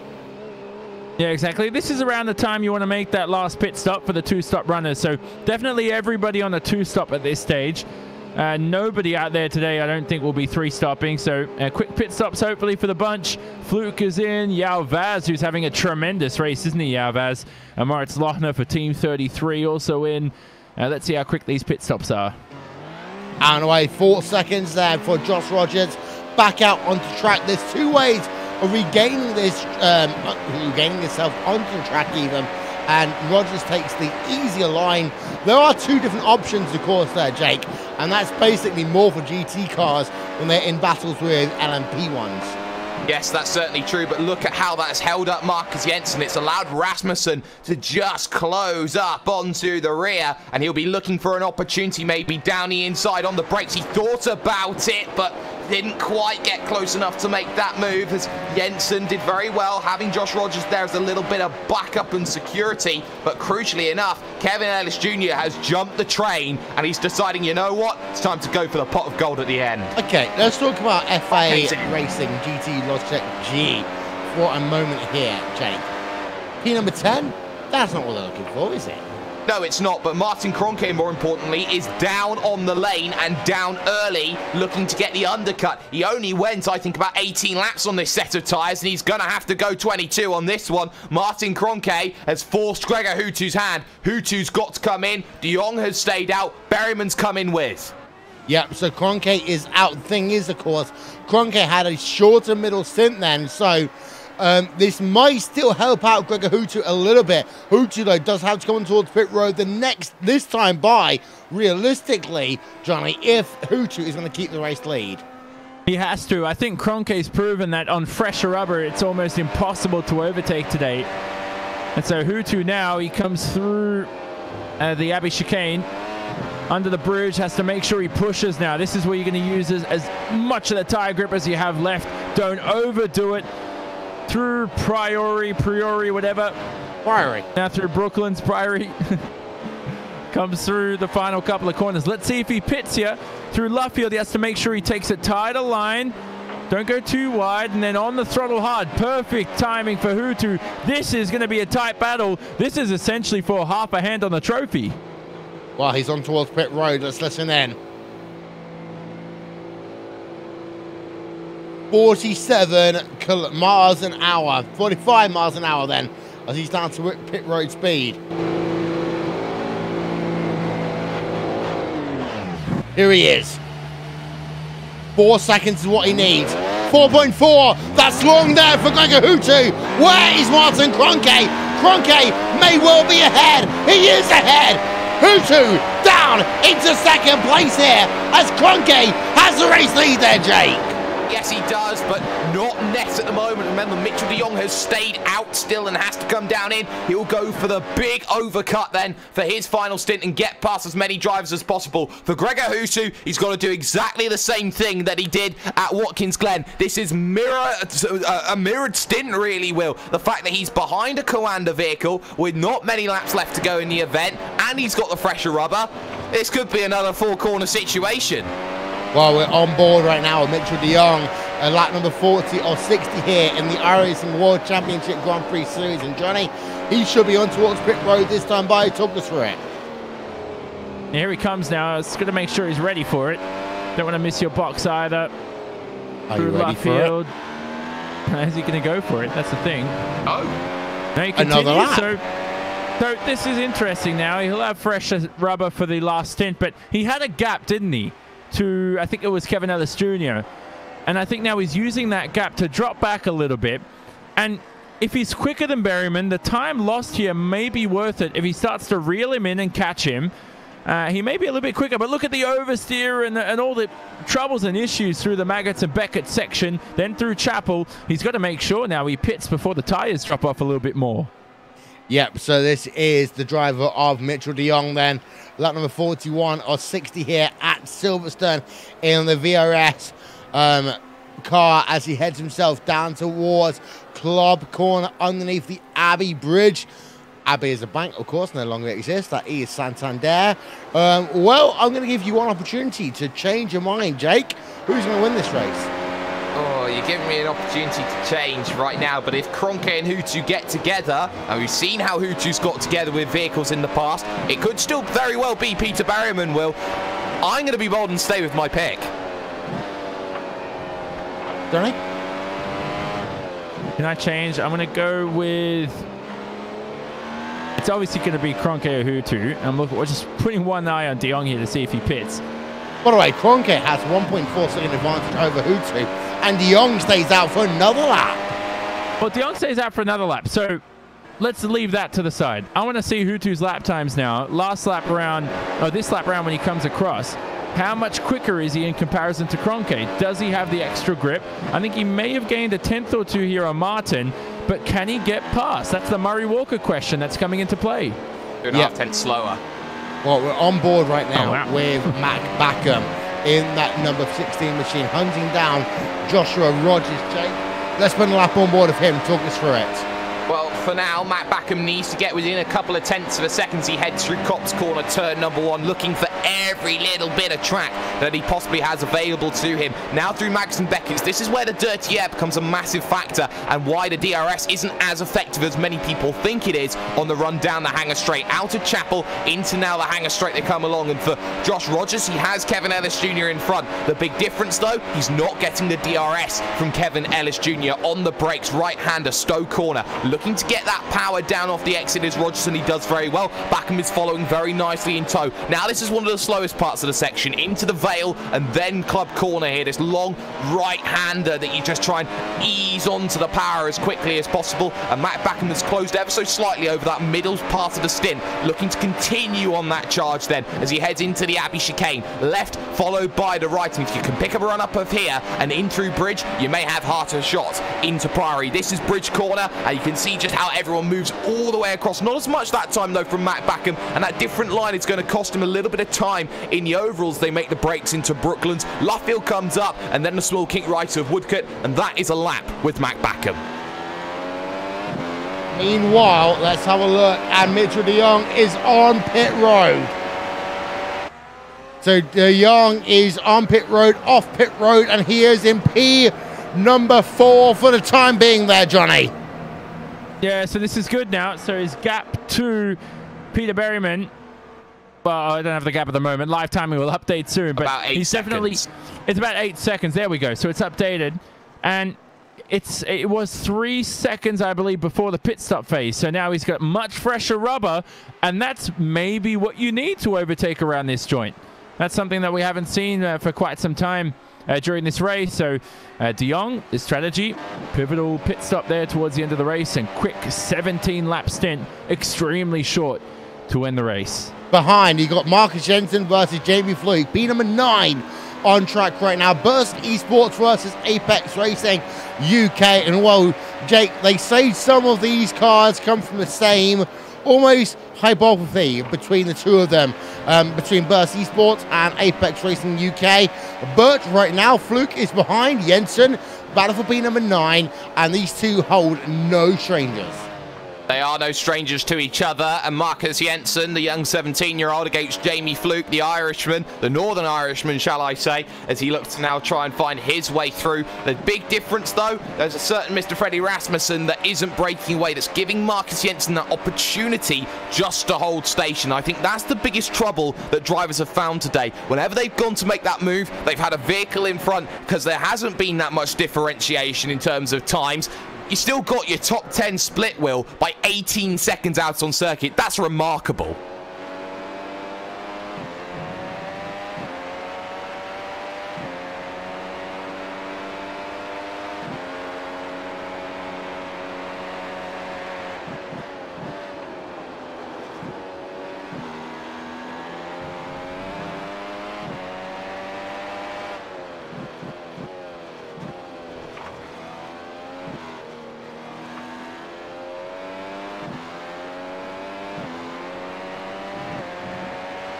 on board then with Frederick Rasmussen and Jake. I will tell you one thing, that Frederick Rasmussen is in a P number 8, but that, in terms of FO Racing GT Logitech G, is not arguably good enough for them because of the fact that Fernando Alonso, P number 2 right now in the 24 Hours of Le Mans, he's looking for race victory.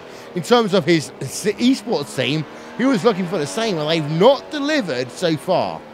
It looks more McLaren of 2014 at the moment than it does of, say, Fernando Alonso in the 24 Hours of Le Mans at the moment. And for Rasmussen, you got to remember as well, Will, he's on the oldest tyres of anybody out on track at the moment. He's going to be falling backwards into the clutches of Jensen and Fluke if he's not careful, because he decided to go for that undercut, to gain the track position. He didn't get as much as he wanted. Matt Backham stayed ahead, but you're now seeing how Rasmussen's 23.7s are falling away from the 23.5s that you see from Matt Backham as the 23.7s continue from Fluke and Jensen. Johnny, I wish I was. I'd make more money. As you've got Jamie Fluke right now looking behind Marcus Jensen. Burst Esports, Apex Racing UK, separated by a third of a second then with 15 to go. Can I just say, on a different note, can I give Jake Sturgis a big hello? I know he's watching this race. I know he's in the spectators somewhere. He finished top 5 in the championship 3 times, and we miss him. Tell him to qualify again for 2019. That's all I want to say right now. He almost won, didn't he, at Motegi, or not Motegi, it was Tiadia, as I like to call it. He had technical difficulties, otherwise he'd been the first driver to ever win, second driver to ever win a race in the World Championship Grand Prix Series and the NASCAR Peak Entry Series powered by iRacing. Yeah, exactly. That was the 2013 Motegi race, or Tiaida race. And yeah, after that, never really had 2014 had a good season, and never really figured out the McLaren, and had a couple of races last year, I think. Didn't return here for 2018, but anyway, he's watching, and a big shout out to him. And also, the thing I've noticed this round, Will, is that remember Coanda, we asked them what went wrong this race. You know, there was something different about them at Watkins Glen. Hutu had figured them out a little bit.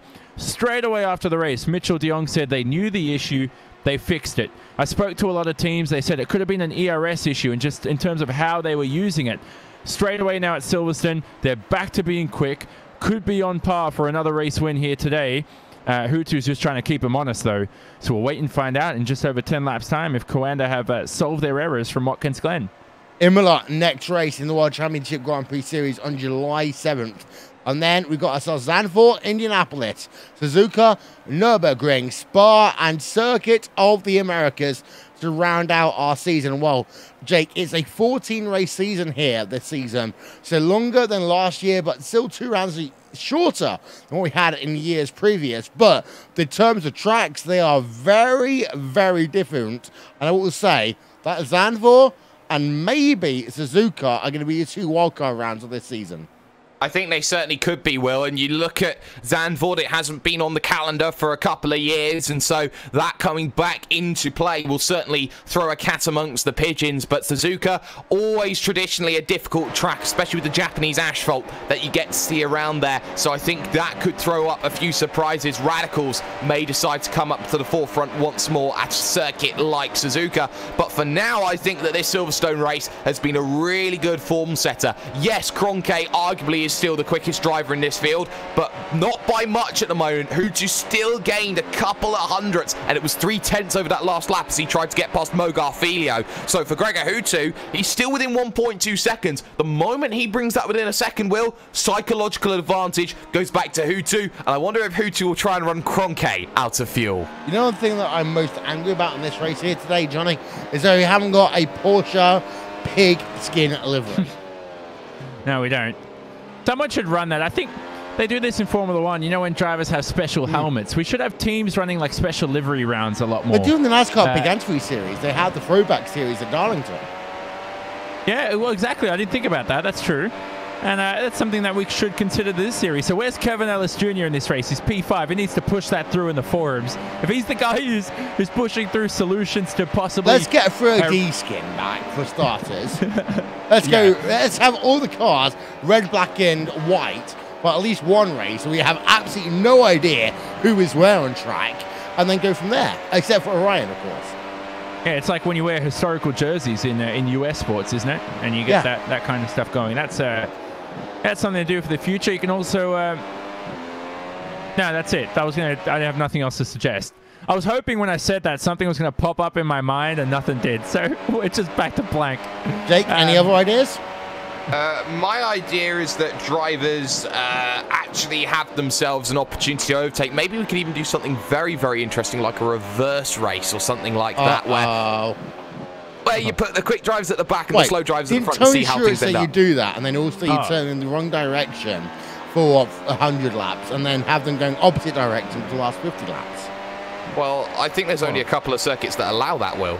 Well, yeah, true. I thought you meant they reverse gear the whole race. They don't. Like they drive in reverse. Have you seen? By the way, have you two seen figure 8 racing out there on the internet? That's crazy. Imagine these guys doing it. 40 I don't need to see it on the internet. I've seen it in real life. I went to Irwindale Speedway for what was supposed to be the last ever race at Irwindale. And then, one second, and then they said, actually, wait a minute, we're actually going to stay open, Irwindale Speedway. So they ended up having a race. And I'm not kidding you here. They had figure 8 boat racing. So they had a car with a boat on the rear of it. But I'll tell you one thing right now. Your top 8 is Martin Kroenke leading by 1.4 over Gregor Huttu, Peter Berriman in 3rd, Mitchell de Jong in 4th, Kevin Ellis Jr. 5th, Rogers in 6th place, Matt Back in 7th, and Freddie Rasmussen in your top 8. We have a number of retirees here today. User Saito, Tommy Ursgaard, Martin Piatella, Valis Rumniak, and Michael Partington, Antoine Heglin, Frick Shawhorse, and Daniel Arndt Rensing are all out of this event here today. So 23 drivers remaining in this event. Of those, 21 are on the lead lap, Jake. Yeah, and well, those on the lead lap, we've just seen Paul Ilbrink fall a lap downwards, very much out of the way of Kroenke and Huttu as the pair of them look to charge their way through. Keep an eye out, though, because Mitchell de Jong has certainly got himself the gap that he wants to keep away from Kevin Ellis Jr., but certainly doesn't have the pace to close down Berriman. Only 0.3 of a second a lap right now as Backham again takes the alternative line in comparison to Josh Rogers in the battle for 6th place, sorry. But for the moment, it's just been that chopping and changing at the front of the field. Sometimes it's Kroenke who's faster by a 10th, but all of a sudden, Huttu brings that gap back down to 1.2 seconds. I think Huttu needs to get on the phases now. It's 10 to go at the line. Yeah, indeed. So Matt Backham's leading the way. Let's ride him, boy.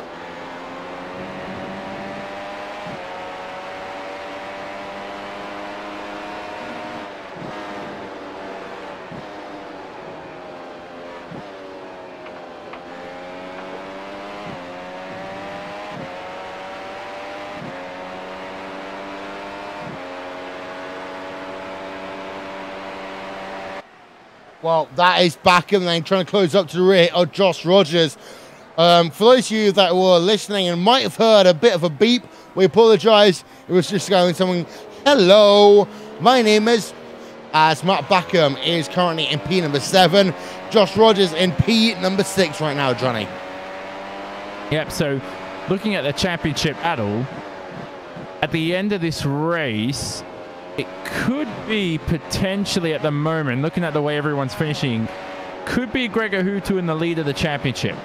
Depending on whether or not Mitchell de Jong 16 points behind. So actually, if everything stays stagnant, de Jong and Huttu will be matched for the championship lead. Obviously, Huttu would lead it based on more wins. He will have 2.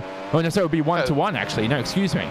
There you go, back to second place. But Huttu has like almost every other race being a second place. Yeah, precisely. Yeah. So that's going to be the thing for Huttu. He's going to have the championship lead. But that's the thing here, Jake. We haven't had a championship as close as this over the course. And we talk about 2011 as being the hallmark series of the iRacing World Championship Grand Prix Series. I mean, 4 rounds in 2014 were fantastic, and then it became Hutuville. We have not had a round into June, a series into June, which has had such a close battle. And the thing is, though, de Jong, this is a series that he wants to win, because this, in his opinion, is his only chance. For Kroenke, this is a series that he hasn't got the time to really put into, and for Huttu, this could well be his swan song.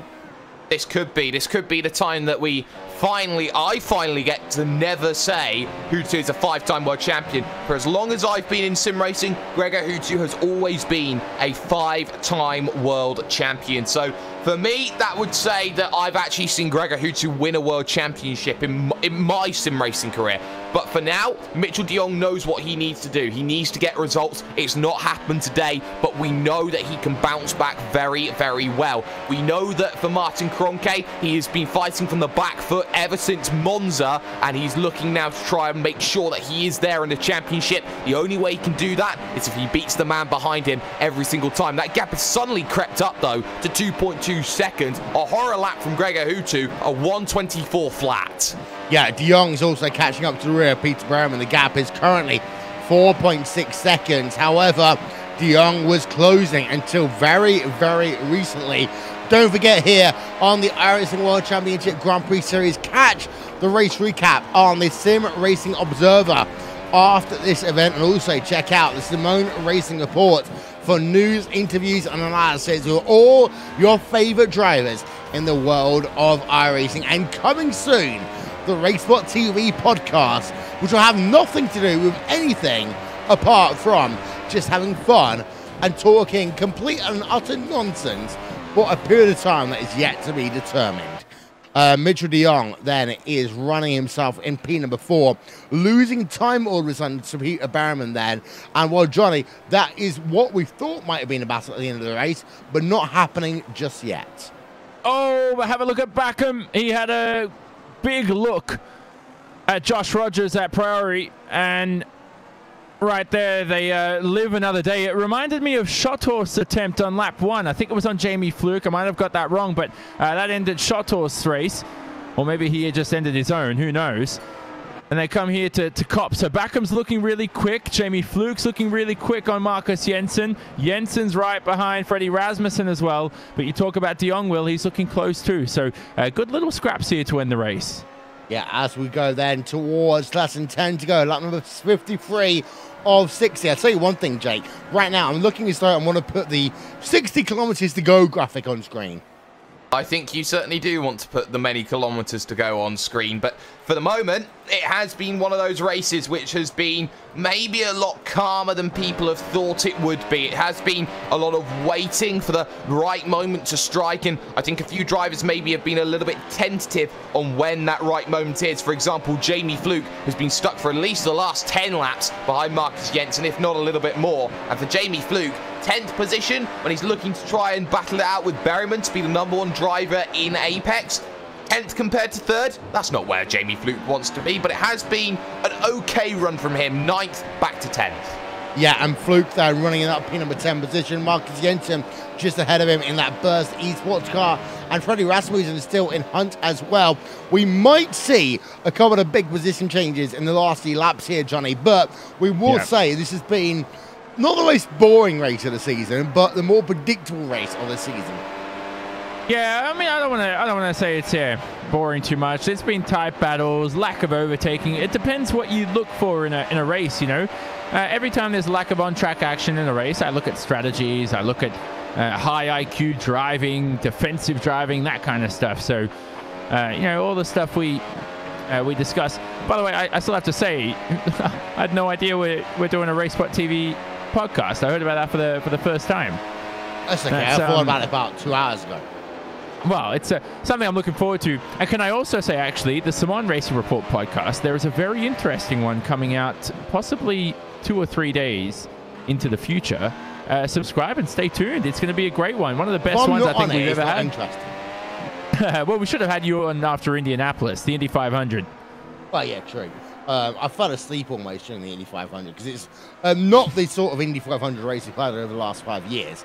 Let's be honest with that one. But this is not the point to talk about that race. This is the point to talk about the iRacing World Championship Grand Prix Series. We are on board with Gregor Houtu, Mr. 5-time. And, well, he has gained, get this, over the last 3 laps here, Jake, a total of 1/10 of a second. Amazing. But that's not going to be good enough for Gregor Houtu. Delightful. Well, it's delightful and wonderful. Yes, it is Matt Hardy talk, yes. But I think for Gregor Houtu, he knows that if he stays in 2nd position right now with Kroenke behind him in the championship, he is still gaining points on his rivals in front, being Matt Backham and Mitchell de Jong. I think this is still where Gregor Houtu wants to be. Yes, it will be Martin Kroenke's 3rd win of the season, but for Gregor Houtu, he knows that if he just sits here and takes another 2nd place, he's still gaining those points that are so vital for him, those 90 points which he needs so massively to keep on pushing in the championship. And also, the thing for going to Huta here, Johnny, is who is he fighting? Is it Kroenke or is it De Jong? Well, yeah, it depends on the context. So this race, definitely Martin. De Jong had a good season, but if Kroenke, if things went his way, if he didn't have that DNF at Monza, if he didn't have the technical troubles, he should have won the race at Montreal. Kroenke's definitely been the best driver this season, if you have to look at it in a sort of power ranking form. So right now, he definitely has to fight Kroenke. And the problem with Hutu is when it came to that strategy in the pit stop, he's in front. Kroenke is within a second of him.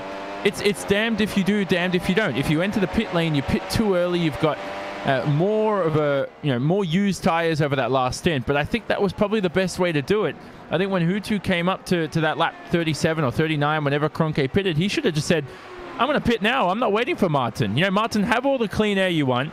I'm going to extract these clear tires and these clean tires, and stayed in front. But as I said, it's not something that you want to be down about if you're Team Redline. You know, that's a tough position you're in the lead with a driver hugging your gearbox right behind. Don't forget, of course, Friday Night Primetime this season is the iRacing Le Mans Series. To catch that one every Friday night at 7 p.m.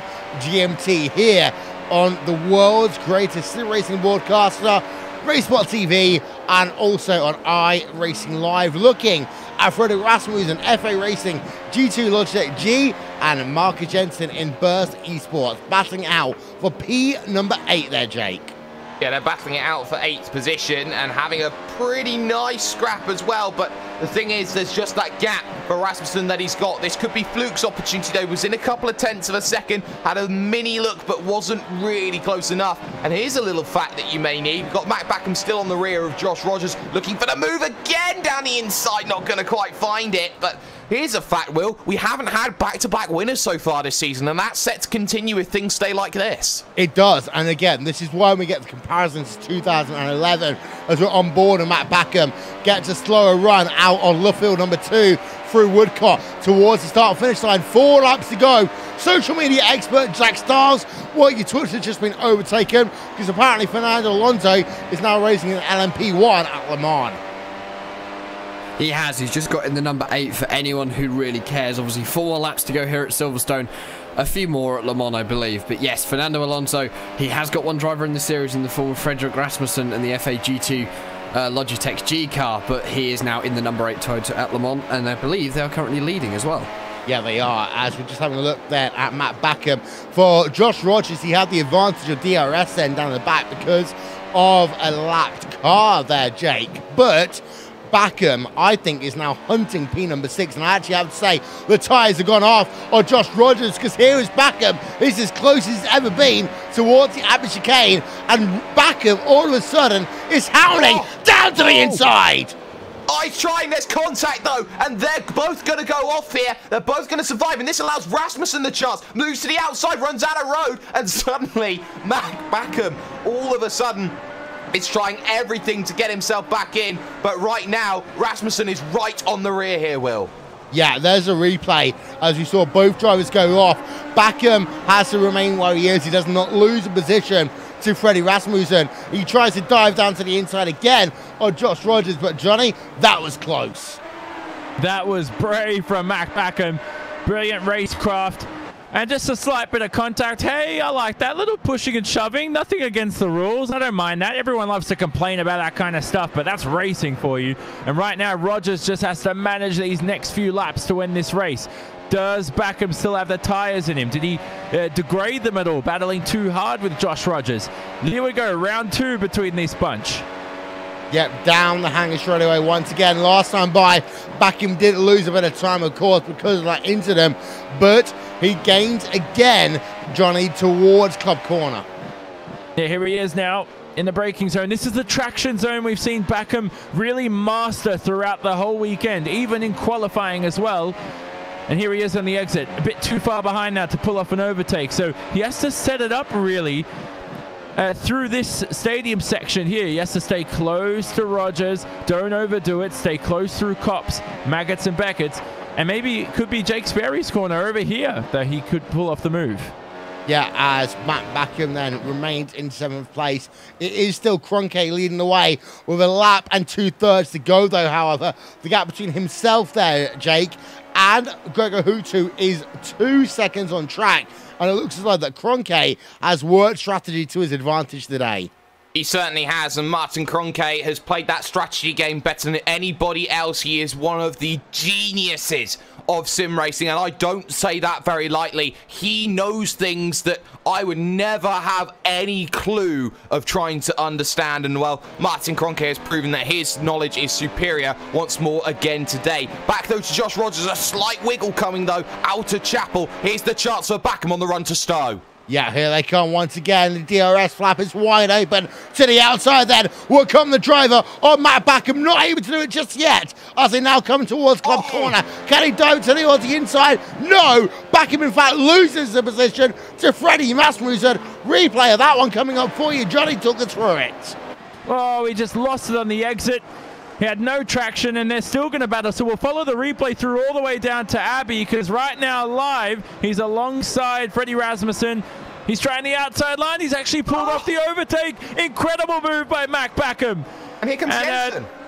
Marcus Jensen comes through too. No room for Marcus Jensen, but we'll follow that replay through. One of the best overtakes we've seen in quite some time. One of the best of the season. Look how close that was through the Abbey chicane, forcing his way through. Matt Backham. Jensen tries to go down to the inside into Bridge Corner. Cannot make it work there, Jake. No, he couldn't, and now the last lap of this event for Martin Kroenke with a 1.6 second lead. It is everything that you want to see and a bit more. You got Jamie Fluke trying to get in on it, Jensen there, but most crucially enough, that gap is closing right now for Kroenke, but he's just leaving that all on the table going, go on Hutu, you could have had this.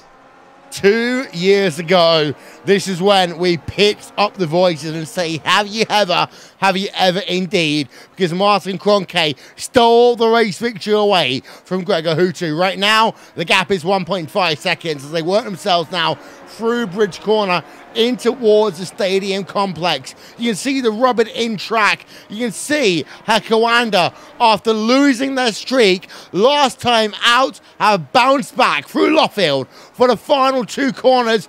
Just Woodcock left to go here at Silverstone, and Martin Kroenke is back to winning form here in the iRacing World Championship Grand Prix Series. Martin Kroenke is your winner after claiming position here, and what a drive by Martin Kroenke. He gets himself the race victory by over 1.4 seconds almost over Gregor Hutu. Peter Berman in the 3rd position. Mitchell de Jong in 4th place. Kevin Ellis Jr. rounds out your top 5 with Josh Rogers, Matt Backham, Freddie Rasmussen, Marcus Jensen, Jamie Fluke, and Kazuki Umeshima then rounding out your top 11 drivers. But, well, we saw some fantastic racing at the end of this one, Jake, but Martin Kroenke is your winner. Martin Kroenke most certainly is your winner, and here's something that's a little bit sad to see right now, and that is Ilkka Haapala, I believe, out of fuel on the final lap, and he's got 1:15 to get to the line, or he is going to be classed as 1 lap down. I think that's not what Ilkka Haapala wants, down to just 80 kilometers an hour as he now looks to try and get himself through. This is going to be a long, long wait. Yeah, this is always a bad thing then for a driver running out of fuel. Of course, these drivers have 100 kilograms of fuel to the entire race distance here, Johnny. And the Ilkka Haapala and the Orion race team, they have, of course, been stalwarts in this series since race number 1. And for Haapala, this is just one of these days when things does not go down to plan. Yeah, you always want to push to the limit, though, and I love that in him. Ilkka Haapala, veteran of the series, has to let through a couple of cars here behind.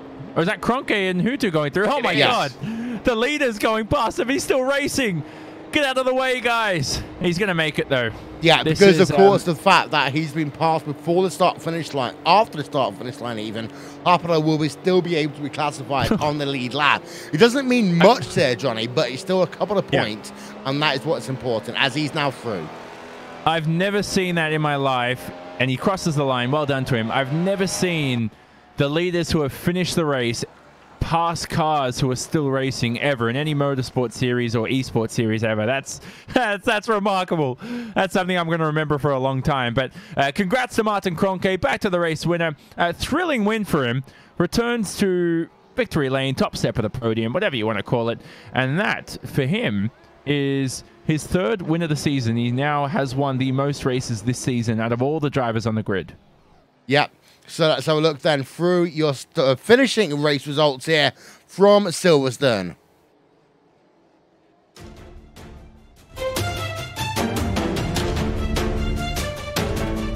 Well, Kroenke wins by 1.4 seconds over Gregor Houty. Peter Berman then comes home in third place with Mitchell de Jong in fourth.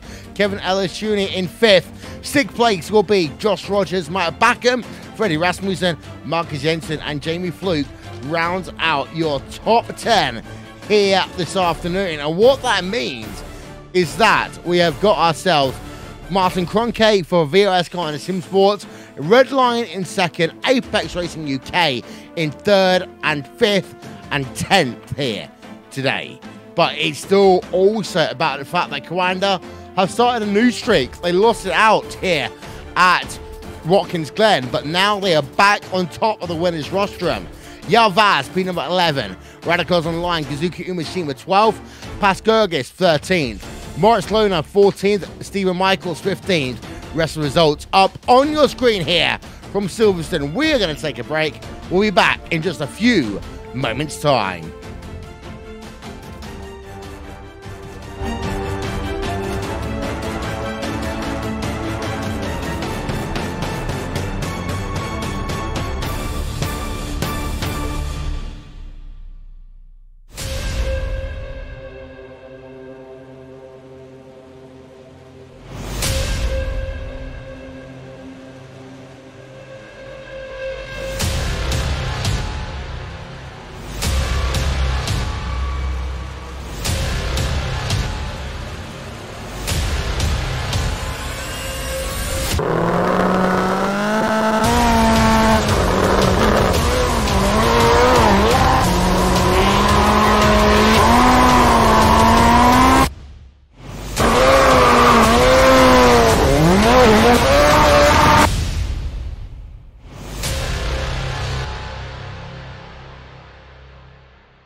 Welcome back. Post-race coverage here from Silverstone on the iRacing World Championship Grand Prix Series. What a race we've had today. Johnny, it's not been as crazy, as action-packed as what we've seen in previous rounds, but the Coanda train is back. No, a great victory by Coanda. They figured out possibly their ERS issues from Watkins Glen. They didn't lose the lead on the last lap this time around, so Hutu couldn't get it done, but incredible race. I believe the championship is now tied between Hutu and De Jong. Still waiting for a points update, but if our calculations are correct, it's going down to the wire between those two.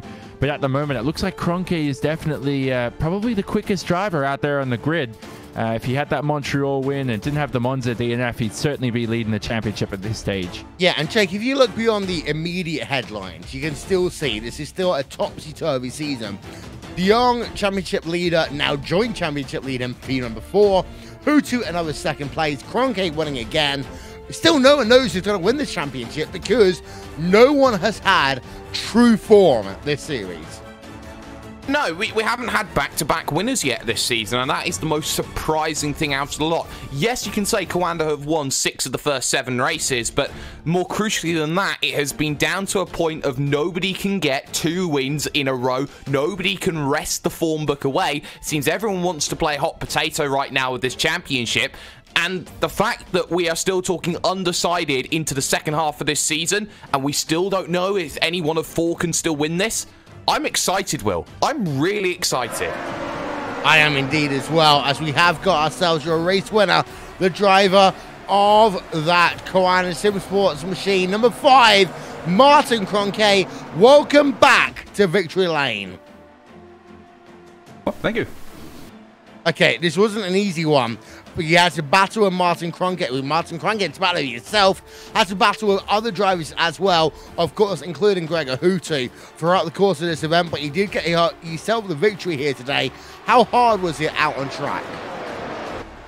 It was fairly difficult to get rid of Gregor, first of all, in the first stint. I managed to get him out of DRS relatively early on, I think around lap 8 or 10 or so, but he managed to get back into the DRS range relatively quickly afterwards. I think I had 2 laps or so with him cleared, and then he was basically stuck behind me again.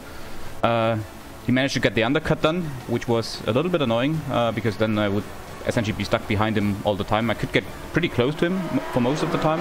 In some laps, probably about 0.2, 0.3 behind him, but couldn't get past. And yeah, luckily we made the undercut afterwards in the second pit stop, and from then on it was pretty much just trying to manage the gap and not allowing me into the DRS range, and then it was relatively relaxed towards the end.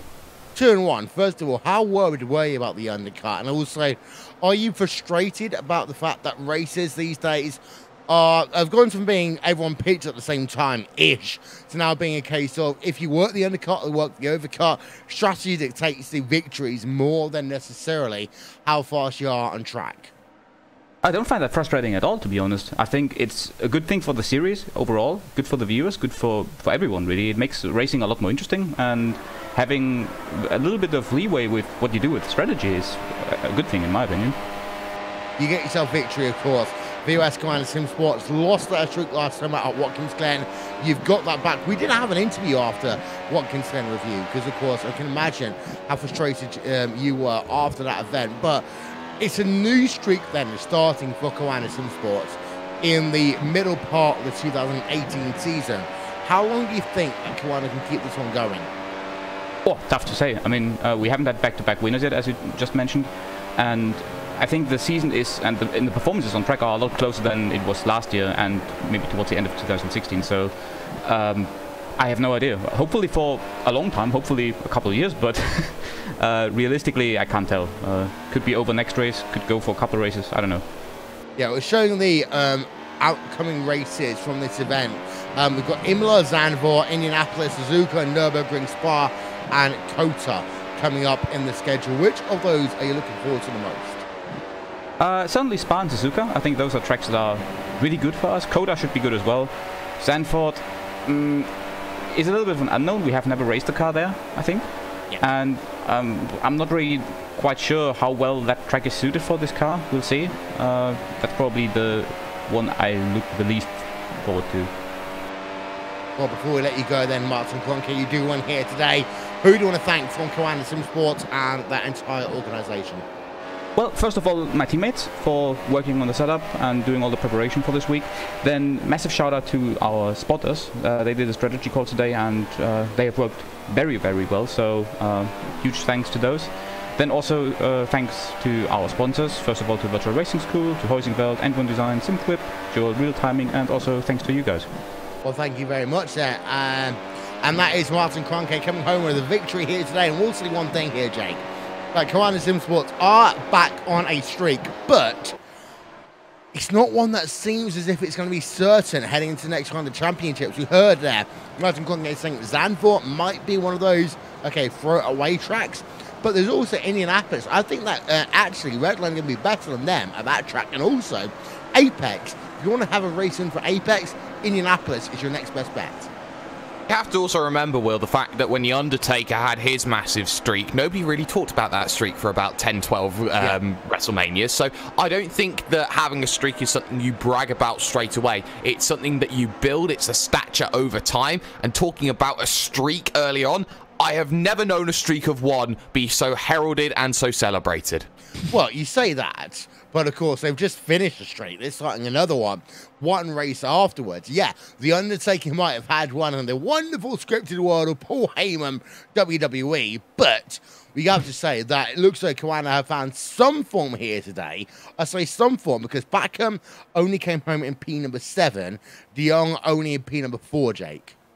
Well, yeah, they have had issues today. I think Mitchell de Jong and Matt Backham did not have the qualifying runs that they were supposed to have, and I think that they could have done a lot better with the tools at their disposal. But that goes to show you just how important qualifying is. They were only 0.2 of a second off of the fastest times in qualifying. Now, you go into Formula 1 in the real world, 0.2 of a second, that's enough for third place. In this series, that may not be good enough for the top 10. This is so much more difficult, so much more challenging to get the results that you want, and you have to be on your game at every single circuit. And right now, Mac doesn't have qualifying. Mitchell's got to step up for his championship as well. Yeah, indeed. Sorry. So we're going to head down into the bronze medal position here today. The Berman can talk to one of us, but only to Johnny Simone.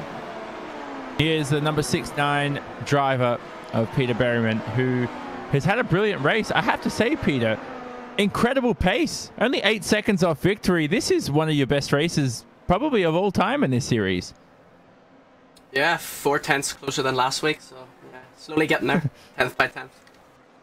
I have to say as well, De Jong closing in at the end of the race, did that concern you at all? Because now this is a run of 2 podiums in a row for you. Did you think that that was going to be broken at any chance? At the start of the race, I was pretty confident that I could score 4th.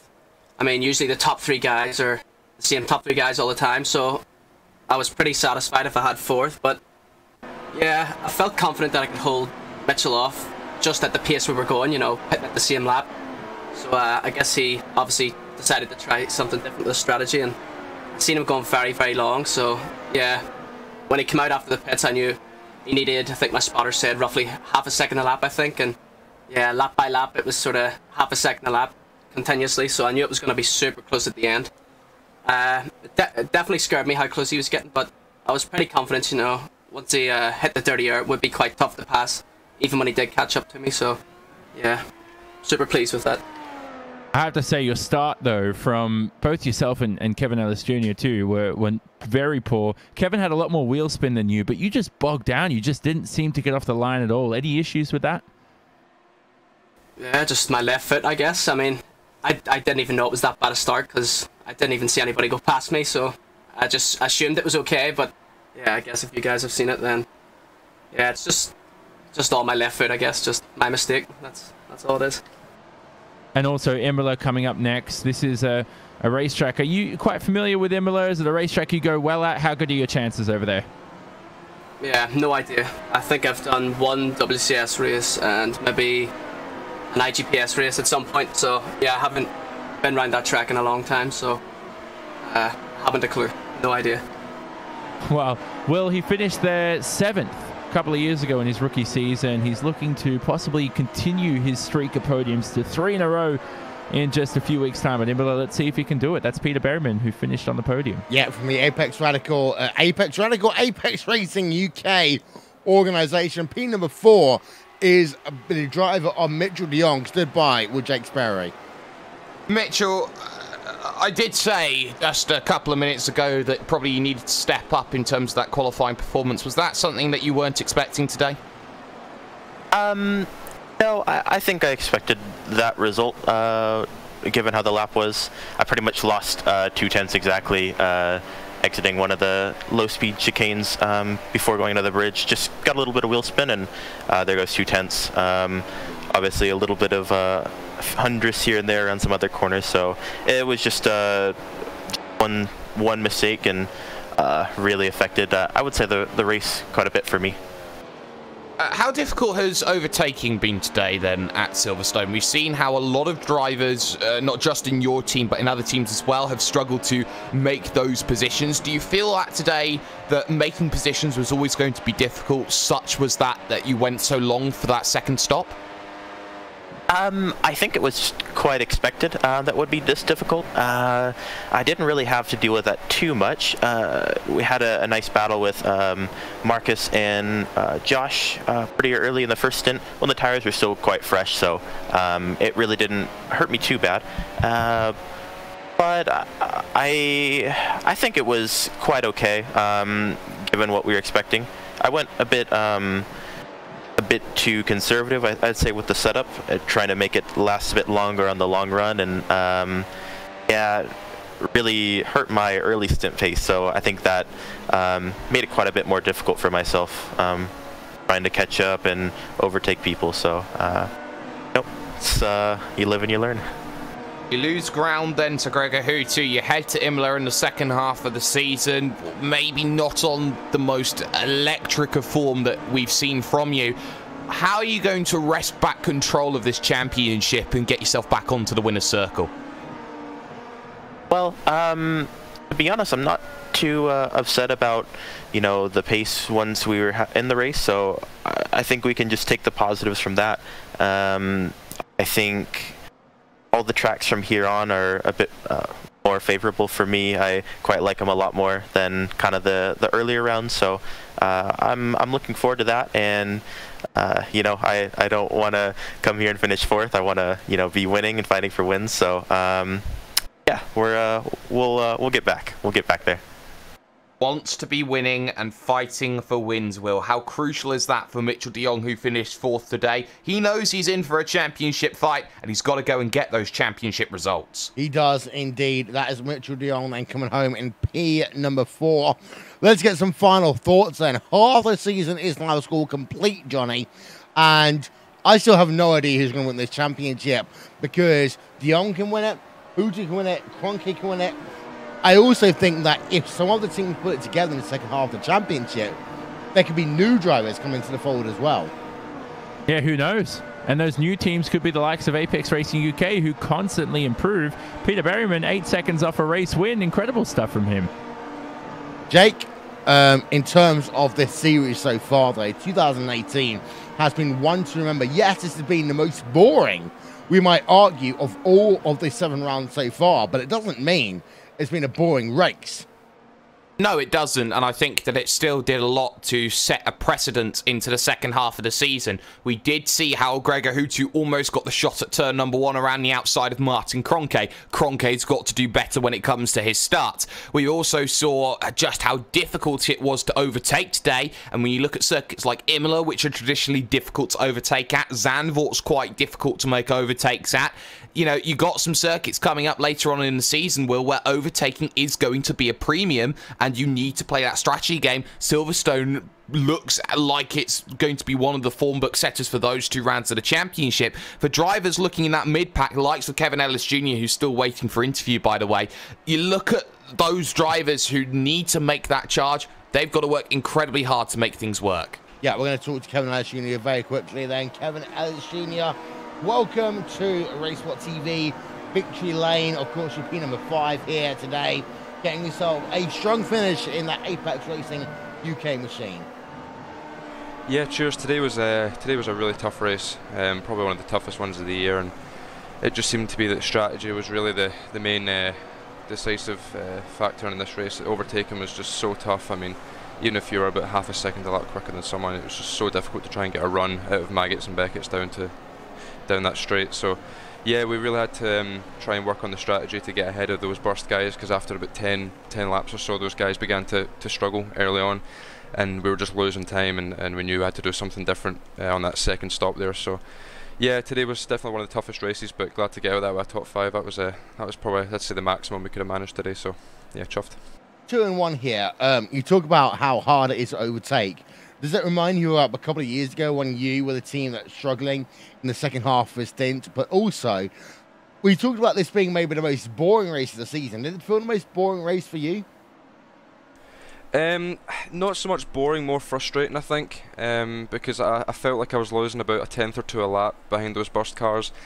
And after we came out the first pit stops, I really gave it a proper go at the start of that second stint, just to try and get something on Marcus. But I mean, you couldn't even get alongside. It was so tough. So no, I mean, it was just a tough race in general, just frustrating more than anything. You got a question about pit road braking. Talk us through that one. Yeah, I don't know. I didn't really practice pit lane entry, and when I hit the brakes, like on the first stop, I got alongside Marcus. So on the second stop, we both pitted on the same lap again, which was a bit frustrating. When I saw Marcus peel in, we were hoping to try and undercut, but we couldn't. So I knew I had to go for it on the entry. And yeah, I don't really know what happened. We got alongside him and managed to pass him on the exit. So yeah, it was pretty good. I was a bit surprised to get alongside, because typically I'm one of the worst in the top 10 in terms of pit lane time. But no, today was that was an interesting pit in. Yeah. Well, it's 3 weeks until the next race. That'll be at Imola. Then you got yourself a 2-week gap until Zandvoort. Of Imola and Zandvoort, which one of those are you looking forward to the most? Really excited for Imola. Love that track. One of my favourites. So yeah, really looking forward to Imola. Going to work hard on that one. Zandvoort, have no clue. Have not got an idea on what to expect. The only thing I'd say that we know for certain is there's not going to be much overtaking. So qualifying is going to be definitely the defining factor for people up at the front. So yeah, it's looking like a good couple of races coming up here, and then we've got that break after Zandvoort. So I'm looking forward to that. Get a break away from some racing for a bit. But no, it's been a great season so far, and yeah, really looking forward to Imola in 2 weeks or 3 weeks time. That is Kevin Ellis Jr. for Apex Racing UK, and that, ladies and gentlemen, is all we have time for here this afternoon. Thank you very much to our partners, Isman Bala, TrackCam22.com, Andreas Warner and One Design, Simon Grossman, Aptioneering.com, Nick Thisson for RaceSport TV, live timing and scoring. Well, it is Martin Kroenke who wins here today at Silverstone. Gregor Hutu has to settle for second place, but he's right back now in the championship hunt, settling the score with Mitchell Dion. They are tied in terms of points. In a 3 weeks' time, we'll head ourselves over to Imola. It's a fast track, and who knows what will happen then. From Jonathan Simone, Jake Sperry, and myself, good afternoon from Silverstone. We hope you enjoy your Le Mans weekend.